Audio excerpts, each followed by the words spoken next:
चलिए स्टार्ट करते हैं। सभी को गुड मॉर्निंग। आज जो है ना ज्ञान बिंदु क्वेश्चन बैंक का सेट नंबर 3 देखेंगे।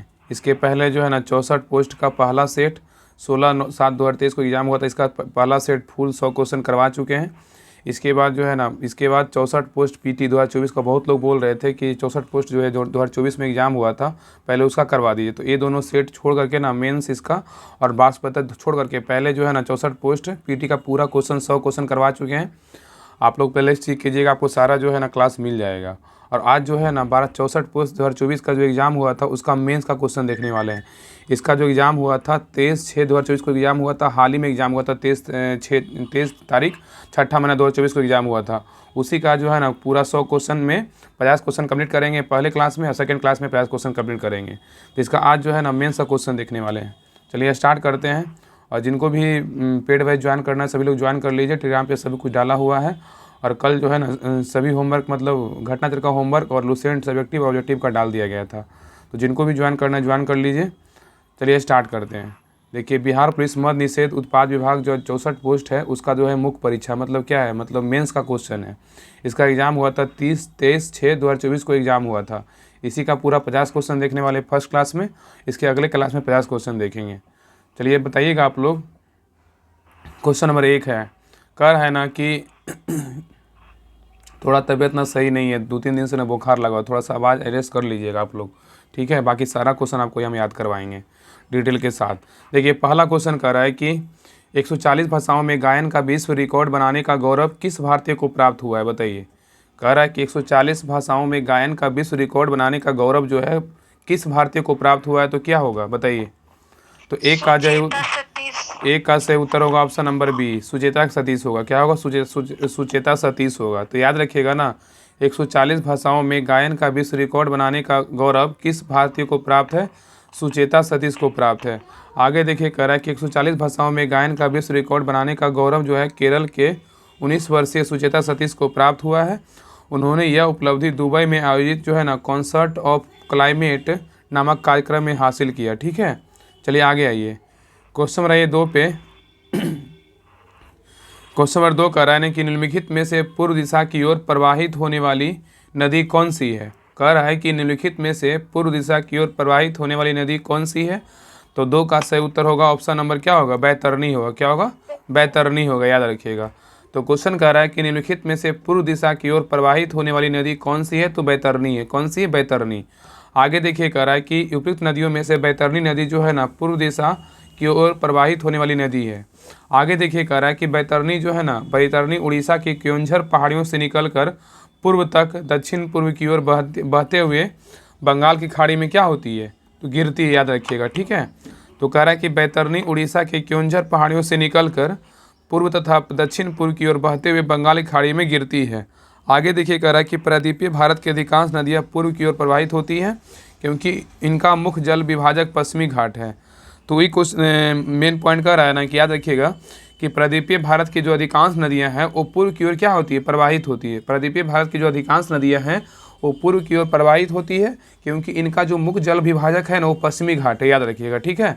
नेक्स्ट पॉइंट कह रहा है कि प्रायद्वीपीय नदियों में नर्मदा व ताप्ती ही समान बहाव की दिशा के विपरीत पूर्व से पश्चिम की ओर भ्रंश घाटियों से होकर प्रवाहित होती है, ठीक है।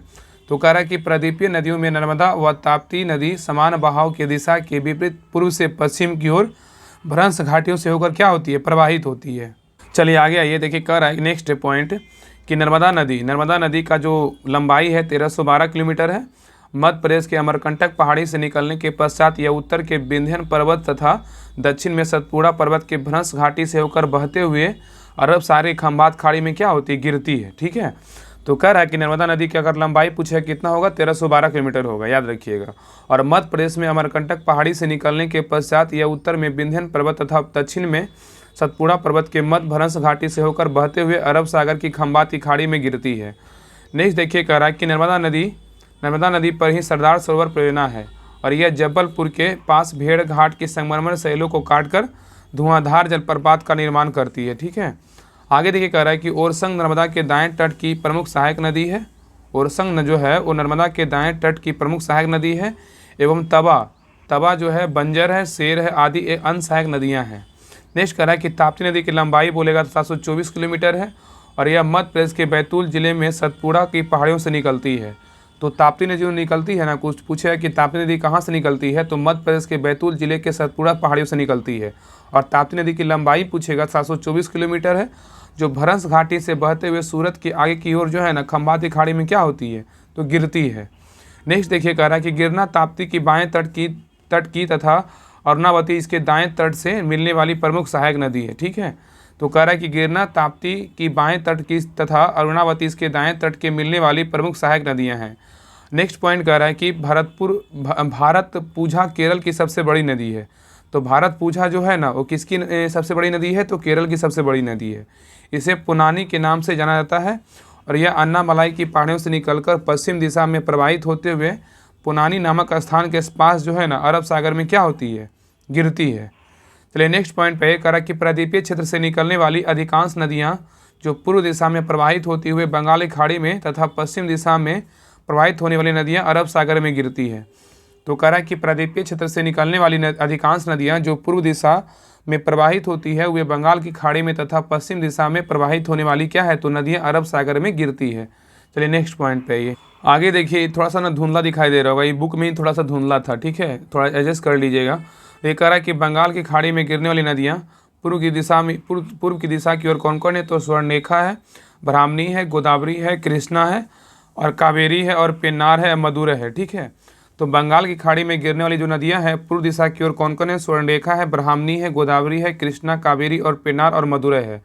नेक्स्ट देखिए कह रहा है कि अरब सागर में गिरने वाली नदियां कौन कौन है, पश्चिम दिशा की ओर, तो नर्मदा है, ताप्ती है, साबरमती है, माही और घग्गर और लूनी है। कौन कौन है, तो अरब सागर में गिरने वाली नदियां बोलेगा तो पश्चिम दिशा की ओर कौन कौन है, तो नर्मदा, ताप्ती, साबरमती, माही, घग्गर और लूनी है। चलिए क्वेश्चन नंबर 3 पे कह रहा है किस अनुच्छेद में, कह रहा है किस अनुच्छेद में भारत सरकार के कार्यों का वर्णन है, बताइए कौन सा अनुच्छेद होगा। तो इसका 3 का सही उत्तर क्या होगा, अनुच्छेद 77 है। क्या अनुच्छेद 77 है। ठीक है, तो कह रहा है ना कि किस अनुच्छेद में भारत सरकार के कार्यों का वर्णन है, तो अनुच्छेद 77 है। तो अनुच्छेद 77 में जो है ना भारत सरकार के कार्यों का वर्णन है। अनुच्छेद 77 के तहत भारत सरकार द्वारा कार्यवाहियों का संचालन निम्न तरीका से की जाती है। देखिए पहला क्या बोल रहा है कि भारत सरकार की समस्त कार्यपालिका कार्रवाई जो है ना राष्ट्रपति के नाम से की जाएगी। ठीक है, तो बताइए कि भारत सरकार की समस्त जो कार्यपालिका जो है वो कार्रवाई किसके नाम से की जाएगी, तो क्या होगा, राष्ट्रपति के नाम से की जाएगी।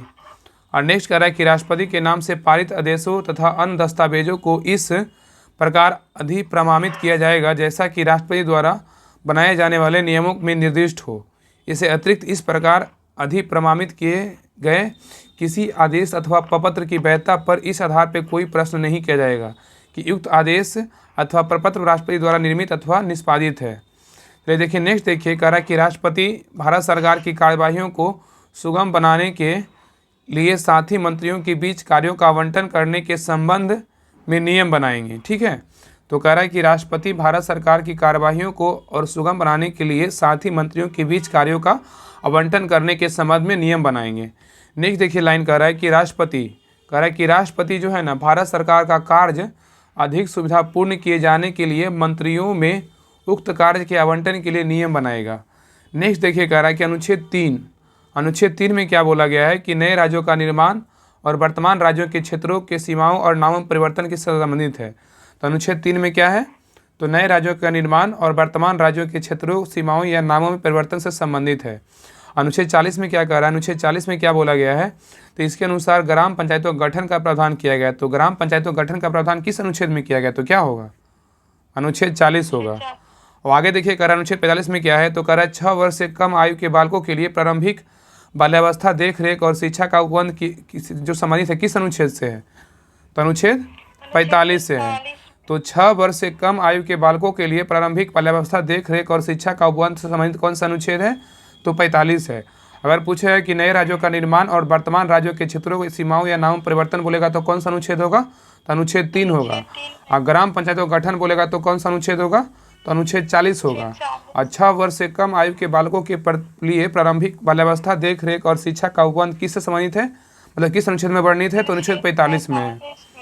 चलिए क्वेश्चन रहिए 4 पे देखिए कह रहा है कि मानव ठक्कर किस खेल से संबंधित है, बताइए मानव ठक्कर जो है वो किस खेल से संबंधित है, तो सही उत्तर होगा option number D, table tennis से है। तो कह रहा है कि मानव ठक्कर का संबंध जो है टेबल टेनिस से है। वे गुजरात के राजकोट के रहने वाले हैं। Manav Thakkar. International table tennis association की स्थापना कब हुआ था? 1926 में स्थापना किया गया था। क्वेश्चन पूछेगा कि इंटरनेशनल टेबल टेनिस एसोसिएशन की स्थापना कब किया गया? 1926 में स्थापना किया गया। आगे देखिए कह रहा है कि टेबल टेनिस से संबंधित प्रमुख शब्दावली निम्नलिखित कौन कौन है?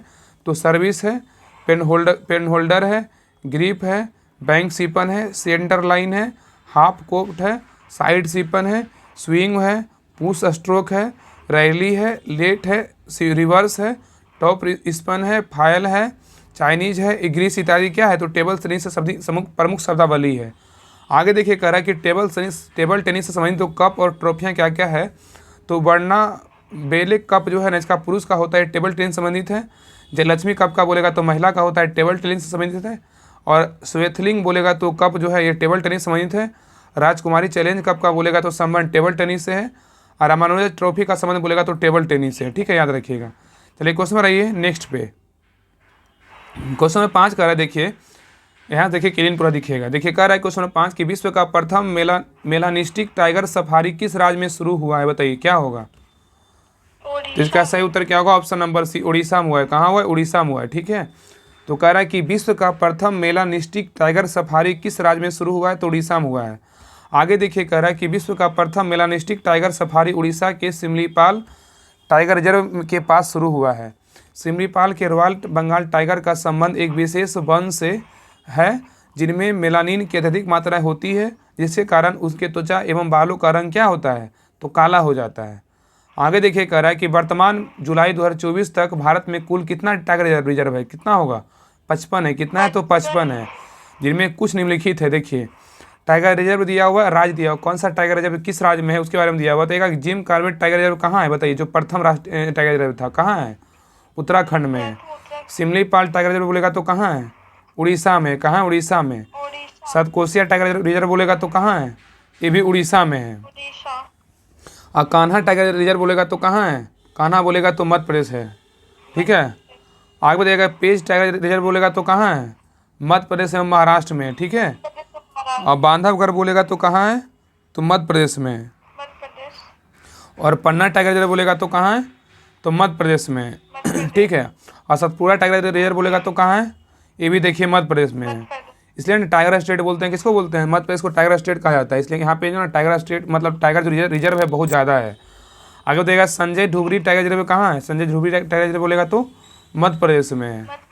और रणथंभौर टाइगर रिजर्व बोलेगा तो कहाँ है? राजस्थान में। कहाँ है? राजस्थान में। और सरिस्का टाइगर रिजर्व बोलेगा तो कहाँ है? राजस्थान में। कहाँ है? राजस्थान में।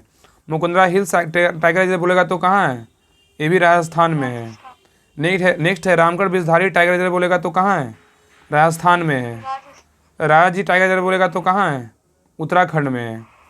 और रानीपुर टाइगर रिजर्व बोलेगा तो तिरपनमा है, वो कहाँ स्थित है? उत्तर प्रदेश में है। रानी टाइगर रिजर्व बोलेगा तो तिरपनमा जो है वो कहाँ? यूपी में है। रानी दुर्गावती टाइगर रिजर्व बोलेगा जो 54वां है वो कहाँ है? तो मध्य प्रदेश में। कहाँ है? मध्य प्रदेश में। और धौलपुर करौली टाइगर रिजर्व जो बोलेगा जो 55वां है, ये कहाँ है? तो राजस्थान में है। आगे देखिए दिया हुआ है कि अन्य परीक्षा उपयोगी तथ्य दिया हुआ है। कह रहा है कि राजस्थान के निवासी कैलाश श्रृंखला के नेतृत्व में प्रथम बार इंदिरा गांधी ने प्रोजेक्ट टाइगर 1973 नामक कार्यक्रम को प्रारंभ किया था। तो याद रखिएगा कि जो टाइगर प्रोजेक्ट आया था वो कब आया था? 1973 में आया था। और किसके द्वारा प्रारंभ किया गया था? तो राजस्थान के निवासी कौन थे? कैलाश श्रृंखला के द्वारा प्रारंभ किया गया था। आगे देखिए कह रहा है कि कैलाश श्रृंखला को जो है ना, कैलाश श्रृंखला को टाइगर मैन ऑफ इंडिया कहा जाता है। तो क्वेश्चन पूछेगा कि टाइगर ऑफ इंडिया किसको बोलते हैं? टाइगर मैन ऑफ इंडिया तो कैलाश श्रृंखला को बोलते हैं।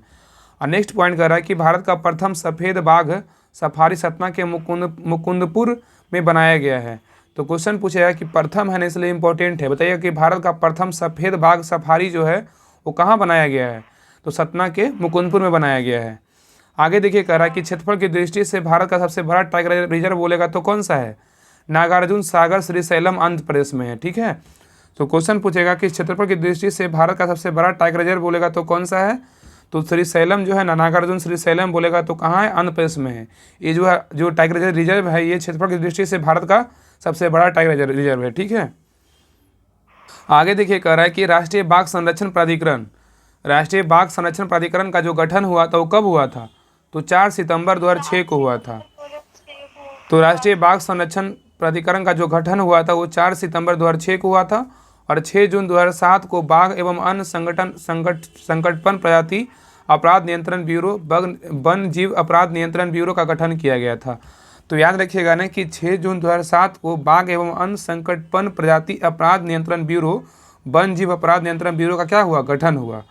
चलिए क्वेश्चन आइए 6 पे आइए। कह रहा है कि 16 सितंबर को जो है ना कौन सा दिवस मनाया जाता है, बताइए, सबको पता है, बताइए। विश्व ओजोन संरक्षण दिवस क्या मनाते हैं? विश्व ओजोन संरक्षण दिवस कब मनाते हैं? तो 16 सितंबर को मनाते हैं। तो विश्व ओजोन संरक्षण दिवस कब मनाते हैं? 16 सितंबर को मनाया जाता है। आगे देखिए, कह रहा है कि प्रतिवर्ष 16 सितंबर को जो है ना पूरे विश्व में ओजोन संरक्षण दिवस मनाया जाता है। ओजोन क्षरण प्रक्रिया को रोकने के लिए सर्वप्रथम जो है ना प्रयास संयुक्त राष्ट्र पर्यावरण कार्यक्रम UNEP के तत्वावधान में 1985 में ऑस्ट्रिया की राजधानी वियना में जो है ना संपन्न सम्मेलन हुआ था। तो कह रहा है कि ओजोन क्षरण की प्रक्रिया को रोकने के लिए सर्वप्रथम प्रयास संयुक्त राष्ट्र पर्यावरण कार्यक्रम UNEP United Nation Environment Programme के तत्वाधान में 1985 में ऑस्ट्रिया की राजधानी वियना में क्या हुआ, एक सम्मेलन हुआ। आगे देखिए, कह रहा है कि मॉन्ट्रियल समझौता, ये क्या है? तो कह रहा है कि ग्रीन हाउस गैसों की मात्रा को कम करने के लिए तथा ओजोन क्षरण को रोकने के उद्देश्य से 1987 में मॉन्ट्रियल प्रोटोकॉल कनाडा में एक अंतर्राष्ट्रीय समझौता हुआ था। तो क्वेश्चन पूछेगा कि मॉन्ट्रियल प्रोटोकॉल कब हुआ था? तो 1987 में हुआ था। किस लिए हुआ था? तो ग्रीन हाउस गैसों की मात्रा को कम करने तथा ओजोन क्षरण को रोकने के उद्देश्य से ये मॉन्ट्रियल प्रोटोकॉल हुआ था 1987 में। आगे देखिए, कह रहा है यह समझौता 16 सितंबर को हुआ था, अतः सितंबर को ओजोन दिवस जो है ना मनाया जाता है, इसलिए 16 सितंबर क्या मनाते हैं? ओजोन दिवस मनाते हैं। आगे देखिए, कह रहा है कि मॉन्ट्रियल समझौता जो है ना 1 जनवरी 1989 को क्या हुआ था, लागू हुआ था। और 1980 में ब्रिटिश वैज्ञानिक ने सर्वप्रथम अंटार्कटिका में ओजोन परत के क्षय होने का पता लगाया था। नेक्स्ट देखिए, प्रोटोकॉल। क्योटो प्रोटोकॉल क्या है? तो कह रहा है कि संयुक्त राष्ट्र की पहल पर ग्लोबल वार्मिंग और जलवायु परिवर्तन की चुनौती से निपटने के लिए 1992 में United nation framework convention of climate change UNFCCC में अस्तित्व में आया था। आगे देखिए, कह रहा है कि UNFCCC के प्रयास से जापान के क्योटो शहर में 11 दिसंबर 1997 को क्योटो प्रोटोकॉल स्वीकार किया गया और यह 16 फरवरी 2005 को प्रभावी हुआ। इसका उद्देश्य ऐसी हर मानवीय गतिविधियों को रोक लगाना है जिससे पर्यावरण के लिए जो है ना खतरा पैदा हो। आगे बताइएगा कि विश्व वन जीव दिवस कब मनाते हैं? बताइए, विश्व वन जीव दिवस बोलेगा तो 3 मार्च को मनाते हैं। कब मनाते हैं? 3 मार्च को। अब विश्व खाद्य दिवस कब मनाते हैं? तो 16 अक्टूबर को मनाते हैं। कब मनाते हैं? 16 अक्टूबर को। विश्व एलर्जी जागरूकता दिवस कब मनाते हैं? तो 16 अक्टूबर को मनाते हैं। याद रखिएगा ना, जिस दिन विश्व खाद्य दिवस मनाते हैं ना उसी दिन विश्व एलर्जी जागरूकता दिवस भी मनाया जाता है। और विश्व बंधुत्व एवं क्षमा याचना दिवस कब मनाते हैं? 14 सितंबर को मनाते हैं। और विश्व पर्यावरण दिवस कब मनाते हैं? तो 5 जून को मनाते हैं। कब मनाते हैं? 5 जून को। चलिए क्वेश्चन बनाइए 7 पे। कह रहा है कि भारतीय संविधान में सहकारी समिति का वर्णन किस अनुच्छेद में किया गया? बताइए, सोचिए तो कि अनुच्छेद का क्वेश्चन कितना इंपॉर्टेंट बिहार दरोगा के लिए। एक एग्जाम में 2 अनुच्छेद का क्वेश्चन आता है बिहार दरोगा के एग्जाम में। आपको इसके अलावा हर एग्जाम में देखिएगा तो आपको अनुच्छेद से क्वेश्चन देखने को मिलेगा ही। इसलिए अनुच्छेद जो है ना बहुत ज़रूरी है कि आपको मुँह पे रहना, हर अनुच्छेद आपको ज़रूरी है। इसलिए अलग से जो है ना एक क्लास में अनुच्छेद हम लोग जो है ना मतलब आपको करवा देंगे पूरा अच्छे से रिवीजन अलग से, मतलब बार बार 10-10 अनुच्छेद करवाएंगे तो इस तरह से याद हो जाएगा।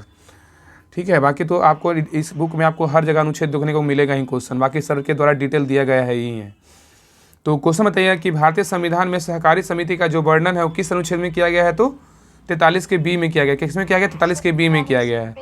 तो कह रहा है कि भारतीय संविधान में सरकारी समिति का जो वर्णन अनुच्छेद 43 के बी में किया गया है। आगे देखिए, कह रहा है 57वां संविधान संशोधन अधिनियम 2011 के द्वारा संविधान में एक नया भाग 9 के बी जोड़ा गया जिसका नाम सहकारी समितियां हैं। आगे देखिए, कह रहा है कि नीति निर्देशक तत्वों मतलब भाग 4 में वर्णन है के अंतर्गत अनुच्छेद 43 से ख जोड़ा गया जो राज्य को सहकारी समितियों को स्वैच्छिक गठन या स्वायत्त प्रचालन, लोकतांत्रिक नियंत्रण और व्यावसायिक प्रबंधन को उत्साहित करने का निर्देश देता है। आगे देखिए, कह रहा है कि अनुच्छेद 43 से क, अनुच्छेद 43 के क में क्या बोला गया है कि उद्योगों के प्रबंधन में मजदूरों को भागीदारी के लिए उपयुक्त विधान बनाना जो 42वां संविधान संशोधन अधिनियम 1976 के द्वारा किया गया है। नेक्स्ट देखिए, लाइन कह रहा है कि राज्य के नीति निर्देशक तत्व के अनुसार ग्रामीण क्षेत्रों में कुटीर उद्योगों व्यक्तिगत या सहकारी के आधार पर कुटीर उद्योगों को प्रोत्साहन किया गया है। किस अनुच्छेद के तहत? अनुच्छेद 43 के तहत। ठीक है, तो कह रहा है कि राज्य के नीति निर्देशक तत्व के अनुसार ग्रामीण क्षेत्रों में कुटीर उद्योगों व्यक्तिगत या सहकारी के आधार पर कुटीर उद्योग को प्रोत्साहन किया गया है अनुच्छेद 43 के तहत। नेक्स्ट देखिए, कह रहा है अनुच्छेद 48 के ए में क्या है? तो राज्य देश के पर्यावरण के संरक्षण तथा संवर्धन और वन तथा वन जीवों की रक्षा करने का प्रयास करेगा। ये किस अनुच्छेद में है? अनुच्छेद 48 का ए में है। तो क्वेश्चन पूछेगा कि राज्य देश के राज्य देश के पर्यावरण के संरक्षण तथा संवर्धन का और वन तथा वन जीवों की रक्षा करने का जो प्रयास करेगा वो किस अनुच्छेद में वर्णन है? तो अनुच्छेद 48 का ए में है। ये जो जोड़ा गया है ना 42वां संविधान संशोधन 1976 के द्वारा जोड़ा गया है। आगे देखिए कह रहा है कि सरदार स्वर्ण सिंह की अनुशंसा पे 42वां संविधान संशोधन 1976 के द्वारा भारतीय संविधान के भाग 4 के क जोड़ा गया और अनुच्छेद 51 के क के अंतर्गत 10 मूल कर्तव्यों की सूची का समावेशन किया गया। ठीक है, आगे देखिए कह रहा है कि वर्तमान समय में 11 मूल कर्तव्य है। क्वेश्चन पूछेगा कि वर्तमान समय में कितना मूल कर्तव्य, तो क्या होगा? 11 है। कितना? 11 है। 11वां मूल कर्तव्य जो है ना 86वां संविधान संशोधन 2002 के द्वारा जोड़ा गया, जिसमें 6 से 14 वर्ष की आयु के बच्चों को शिक्षा प्राप्त करने का अवसर प्रदान करना और माता पिता का यह संरक्षक कर्तव्य होगा। ठीक है, चलिए आगे क्वेश्चन आइए 8 पे। चलिए क्वेश्चन नंबर 8 कह रहा है कि आकाश में सबसे निचले स्तर का बादल कौन सा है? बताइए, आकाश में सबसे निचले स्तर का जो बादल है वो कौन सा है? तो 8 का सही उत्तर होगा ऑप्शन नंबर बी, स्तरीय मेघ है। क्या है? स्तरीय मेघ है। ठीक है, तो कह रहा है कि स्तरीय मेघ आकाश के सबसे निचले स्तर का बादल होता है। और स्तरीय मेघ क्या है? जिसको स्टार्टस क्लाउड कहेंगे। कह रहा है कि स्तरीय मेघ ये धरातल के निकट कोहरे के समान बादल है। इनमें कई परतें पाई जाती है स्तरीय मेघ में। इसका निर्माण प्रायः 2 विपरीत स्वभाव वाले वायु राशियों के मिलने से होता है। स्तरीय मेघ का निर्माण आगे कह रहा है कि ये मेघ पृथ्वी की सतह से बहुत कम ऊंचाई पर विस्तृत होते हैं और सामान्यतः ये आकाश में पूरी तरह क्या छाए रहते हैं। जो स्तरीय मेघ होता है ना, ये आकाश में पूरी तरह छाए रहते हैं। नेक्स्ट कह रहा है कि विश्व मौसम विज्ञान संगठन WMO सहित कई प्रमुख संस्थाओं ने औसत ऊंचाई के आधार पर बादलों को 3 मुख्य वर्गों में बांटा है। देखिए बादल का विभाजन देखिए दिया हुआ है। इस सर्ग देखिए हाई है, मिडिल है और क्या है तो लो है। इसमें सारा फिगर में दर्शाया हुआ है। चलिए आगे आइए। कह रहा है ना कि बादल जो है ना, बादल को 3 भागों में बांटा है। एक उच्च मेघ है, एक मध्य मेघ है और एक निम्न मेघ है। देखिए आगे कह रहा है, देखिए उच्च मेघ जो होता है ना 6 से 12 किलोमीटर पे की दूरी पे होता है। और देखिए इसी में क्या है तो पच्छाव मेघ है। ठीक है, तो कह रहा है कि सबसे अधिक ऊंचाई पे सफ़ेद रेशम की भांति कोमल व बिखरे मेघ होते हैं और ये हिमकणों के बने होते हैं, इसलिए इनमें से वर्षा नहीं होती है। ठीक है, उच्च मेघ में। और ये मेघ चक्रवात के सूचक होते हैं। और नेक्स्ट देखिए दूसरा पॉइंट है कि 50 स्तरीय मेघ सीरो स्टार्टस क्लाउड है। ठीक है, तो कह रहा है कि इन मेघ के कारण सूर्य एवं चंद्रमा के चारों ओर प्रभाव मंडल का निर्माण होता है। तो 50 स्तरीय मेघ के बारे में बोल रहा है कि इन मेघ के कारण सूर्य एवं चंद्रमा के चारों ओर प्रवाह मंडल का निर्माण होता है। और जो 50 स्तरीय मेघ होता है ये मेघ दूधिया चादर की भांति जो है ना फैले होते हैं। नेक्स्ट देखिए 50 कपासी मेघ क्या है, तो कह रहा है ये सफ़ेद रंग के छोटे छोटे गोलों की भांति दिखाई पड़ते हैं। 50 कपासी जो मेघ होता है वे सफ़ेद रंग के छोटे छोटे गोलों की भांति दिखाई पड़ते हैं।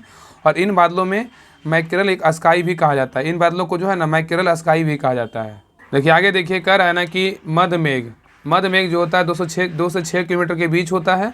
और इसमें जो है ना पहला क्या उच्च स्तरीय मेघ, इसमें क्या कर रहा है कि ये भूरे अथवा नीले रंग के होते हैं। जो मध्य मेघ में उच्च स्तरीय जो मेघ होता है ये भूरे अथवा नीले रंग के होते हैं, जिनसे बारिश होने की क्या होती है संभावना अधिक होती है।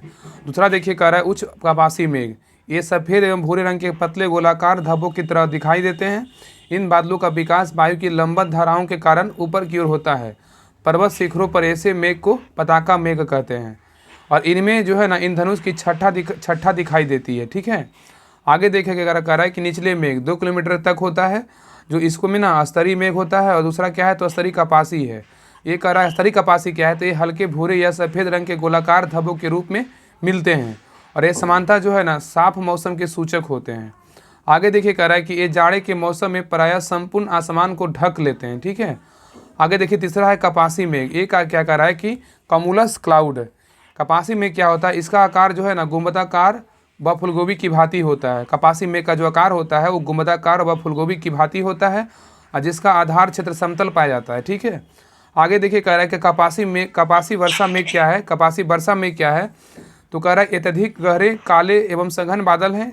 ये नीचे से ऊपर की ओर विशाल मीनार की भांति उठे रहते हैं तथा इनका विस्तार काफ़ी बड़े क्षेत्र पर होता है। नेक्स्ट कह रहा है कि इन बादलों से भारी वर्षा, गोला, तड़ित, झांझा आदि उत्पन्न होता है। नेक्स्ट कह रहा है कि शीतोष्ण कटिबंधीय चक्रवातों में शीत वातावरण के सहारे मुक्ता इन्हीं बादलों में क्या होती है, इन्हीं बादलों से वर्षा होती है। चलिए आगे देखिए 5वां पॉइंट है वर्षा स्तरीय बादल। ये क्या है, निम्बो स्टार्टस क्लाउड। तो वर्षा स्तरीय बादल क्या है तो ये धरातल से कम ऊंचाई पर स्थित घने काले व विस्तृत बादल होते हैं। जो वर्षा स्तरीय बादल जो होता है ना, वो धरातल से कम ऊंचाई पर स्थित घने काले व विस्तृत बादल होते हैं। इनके छाने पर अधिकार अंधकार जो है ना छाया रहता है, क्योंकि इनकी अधिक सघनता कारण सूर्य का प्रकाश धरती तक नहीं पहुंच पाता है, और ये वायुमंडल में आता को बढ़ा देते हैं, जिससे शीघ्र वर्षा होने की लगती है। ठीक है, चलिए क्वेश्चन ये 9 पे करा कि पी के थुंगन समिति, पी के थुंगन समिति किससे संबंधित है बताइए। पी के थुंगन समिति जो है किससे संबंधित है? तो इसका सही उत्तर होगा ऑप्शन नंबर ए, स्थानीय स्वशासन से है। तो पी के थुंगन समिति का संबंध किससे? स्थानीय स्वशासन से संबंधित है। देखिए कह रहा है कि पी के थुंगन समिति का जो संबंध है स्थानीय स्वशासन से है, और 1988 में संसद की सलाहकार समिति की एक उप समिति पी के थुंगन नेतृत्व में राजनीतिक और प्रशासनिक ढांचे की जांच करने के उद्देश्य से गठित की गई है। इस समिति ने पंचायती राज व्यवस्था को मजबूत बनाने के लिए सुझाव दिया। इस समिति ने निम्न अनुशंसाएं की थी कि पहला क्या है कि पंचायती राज संस्थाओं को संवैधानिक मान्यता प्राप्त होनी चाहिए, और दूसरा है कि ग्राम, प्रखंड तथा जिला स्तरों को त्रिस्तरीय पंचायती राज होनी चाहिए। ठीक है, चलिए आगे आइए। आगे देखिए कह रहा है तीसरा पॉइंट, कह रहा है कि पंचायती राज संस्थाओं को 5 वर्ष का निश्चित कार्यकाल होनी चाहिए। और नेक्स्ट है पंचायती राज केंद्रित विषयों को एक विस्तृत सूची तैयार करनी चाहिए तथा उसे संविधान में समाहित करना चाहिए। पाँचवा है जिला परिषद का मुख्य कार्यकारी पदाधिकारी जिले का कलेक्टर होगा। और छठा कह रहा है कि पंचायती राज के तीनों स्तरों की पर जनसंख्या के हिसाब से आरक्षण होनी चाहिए, और महिलाओं के लिए आरक्षण होनी चाहिए। ठीक है, आगे देखिए 7वां पॉइंट है, कह रहा है कि एक संस्था के सुपर सत्र की अधिकतम अवधि 6 माह होनी चाहिए। मतलब एक संस्था के सुपर सत्र की अधिकतम जो अवधि होनी चाहिए ना, वो 6 माह होनी चाहिए। नेक्स्ट देखिए कह रहा है कि नेक्स्ट है कि भारतीय संविधान में केंद्र राज्य संबंधों से जुड़े प्रावधान जो है ना भाग 11 में दिए गए हैं। तो केंद्र राज्य संबंध बोलेगा तो एक और एक दो को मिलेगा तभी तो संबंध स्थापित होगा, तो याद रखिएगा भाग 11 होगा। इसमें भाग दो में 2 अध्याय है। पहले अध्याय में केंद्र एवं राज्यों के विधायी संबंध अनुच्छेद 245 से 255 बताए गए हैं। ठीक है, और दूसरे अध्याय में बोल रहा है कि प्रशासनिक कार्य संबंधों के अनुच्छेद 256 से 263 तक का उल्लेख किया गया है। आगे देखिए कह रहा है कि ब्रिटिश सरकार द्वारा भारत में शिक्षा का विकास, इसके बारे में दिया हुआ है कि ब्रिटिश सरकार द्वारा भारत में शिक्षा का विकास कैसे हुआ। तो कह रहा है कि शिक्षा पद्धति, बुक डिस्पैच, हंटर आयोग आदि द्वारा समय समय पर भारत में शिक्षा के तत्कालीन आवश्यकताओं को ध्यान में रखते हुए विभिन्न आयोगों का गठन किया गया तथा विभिन्न शिक्षा नीति लागू की गई। देखिए अगला कह रहा है कि चुनाव सुधार, 1990 में बीपी सिंह के नेतृत्व वाली राष्ट्रीय मोर्चा की सरकार ने तत्कालीन कानून मंत्री दिनेश गोस्वामी की अध्यक्षता में चुनाव सुधार समिति गठन किया गया, और यह समिति ने अपनी रिपोर्ट 1990 में क्या किया, पेश किया था। चलिए क्वेश्चन आइए 10 पे, कह रहा है कि केंद्रीय औद्योगिक सुरक्षा बल की पहली महिला महानिदेशक कौन बनी है बताइए। केंद्रीय औद्योगिक सुरक्षा बल की पहली महिला महानिदेशक कौन बनी है? इसका सही उत्तर होगा option number D, Neena Singh. बहुत हम लोग क्वेश्चन जो है ना ये सब करवा चुके हैं करंट अफेयर्स में, मतलब डिस्कशन जब करते हैं ना ग्रुप डिस्कशन, उसमें बहुत से बार करवा चुके हैं क्वेश्चन। तो कह रहा है केंद्रीय औद्योगिक सुरक्षा बल की पहली महिला महानिदेशक कौन बनी है? तो नीना सिंह बनी है। कौन बनी है? नीना सिंह। ये कह रहा है कि केंद्रीय औद्योगिक सुरक्षा बल की पहली महिला महानिदेशक बोलेगा तो नीना सिंह बनी है। पहली, देखिए जब क्वेश्चन में पहली आए ना तो उसको सोचिए कि कंठस्थ हम याद कर ले, क्योंकि पहला जो है ना उस समय स्टैटिक बन गया, करेंट तो है ये था, वो अब बाद में स्टैटिक बन गया।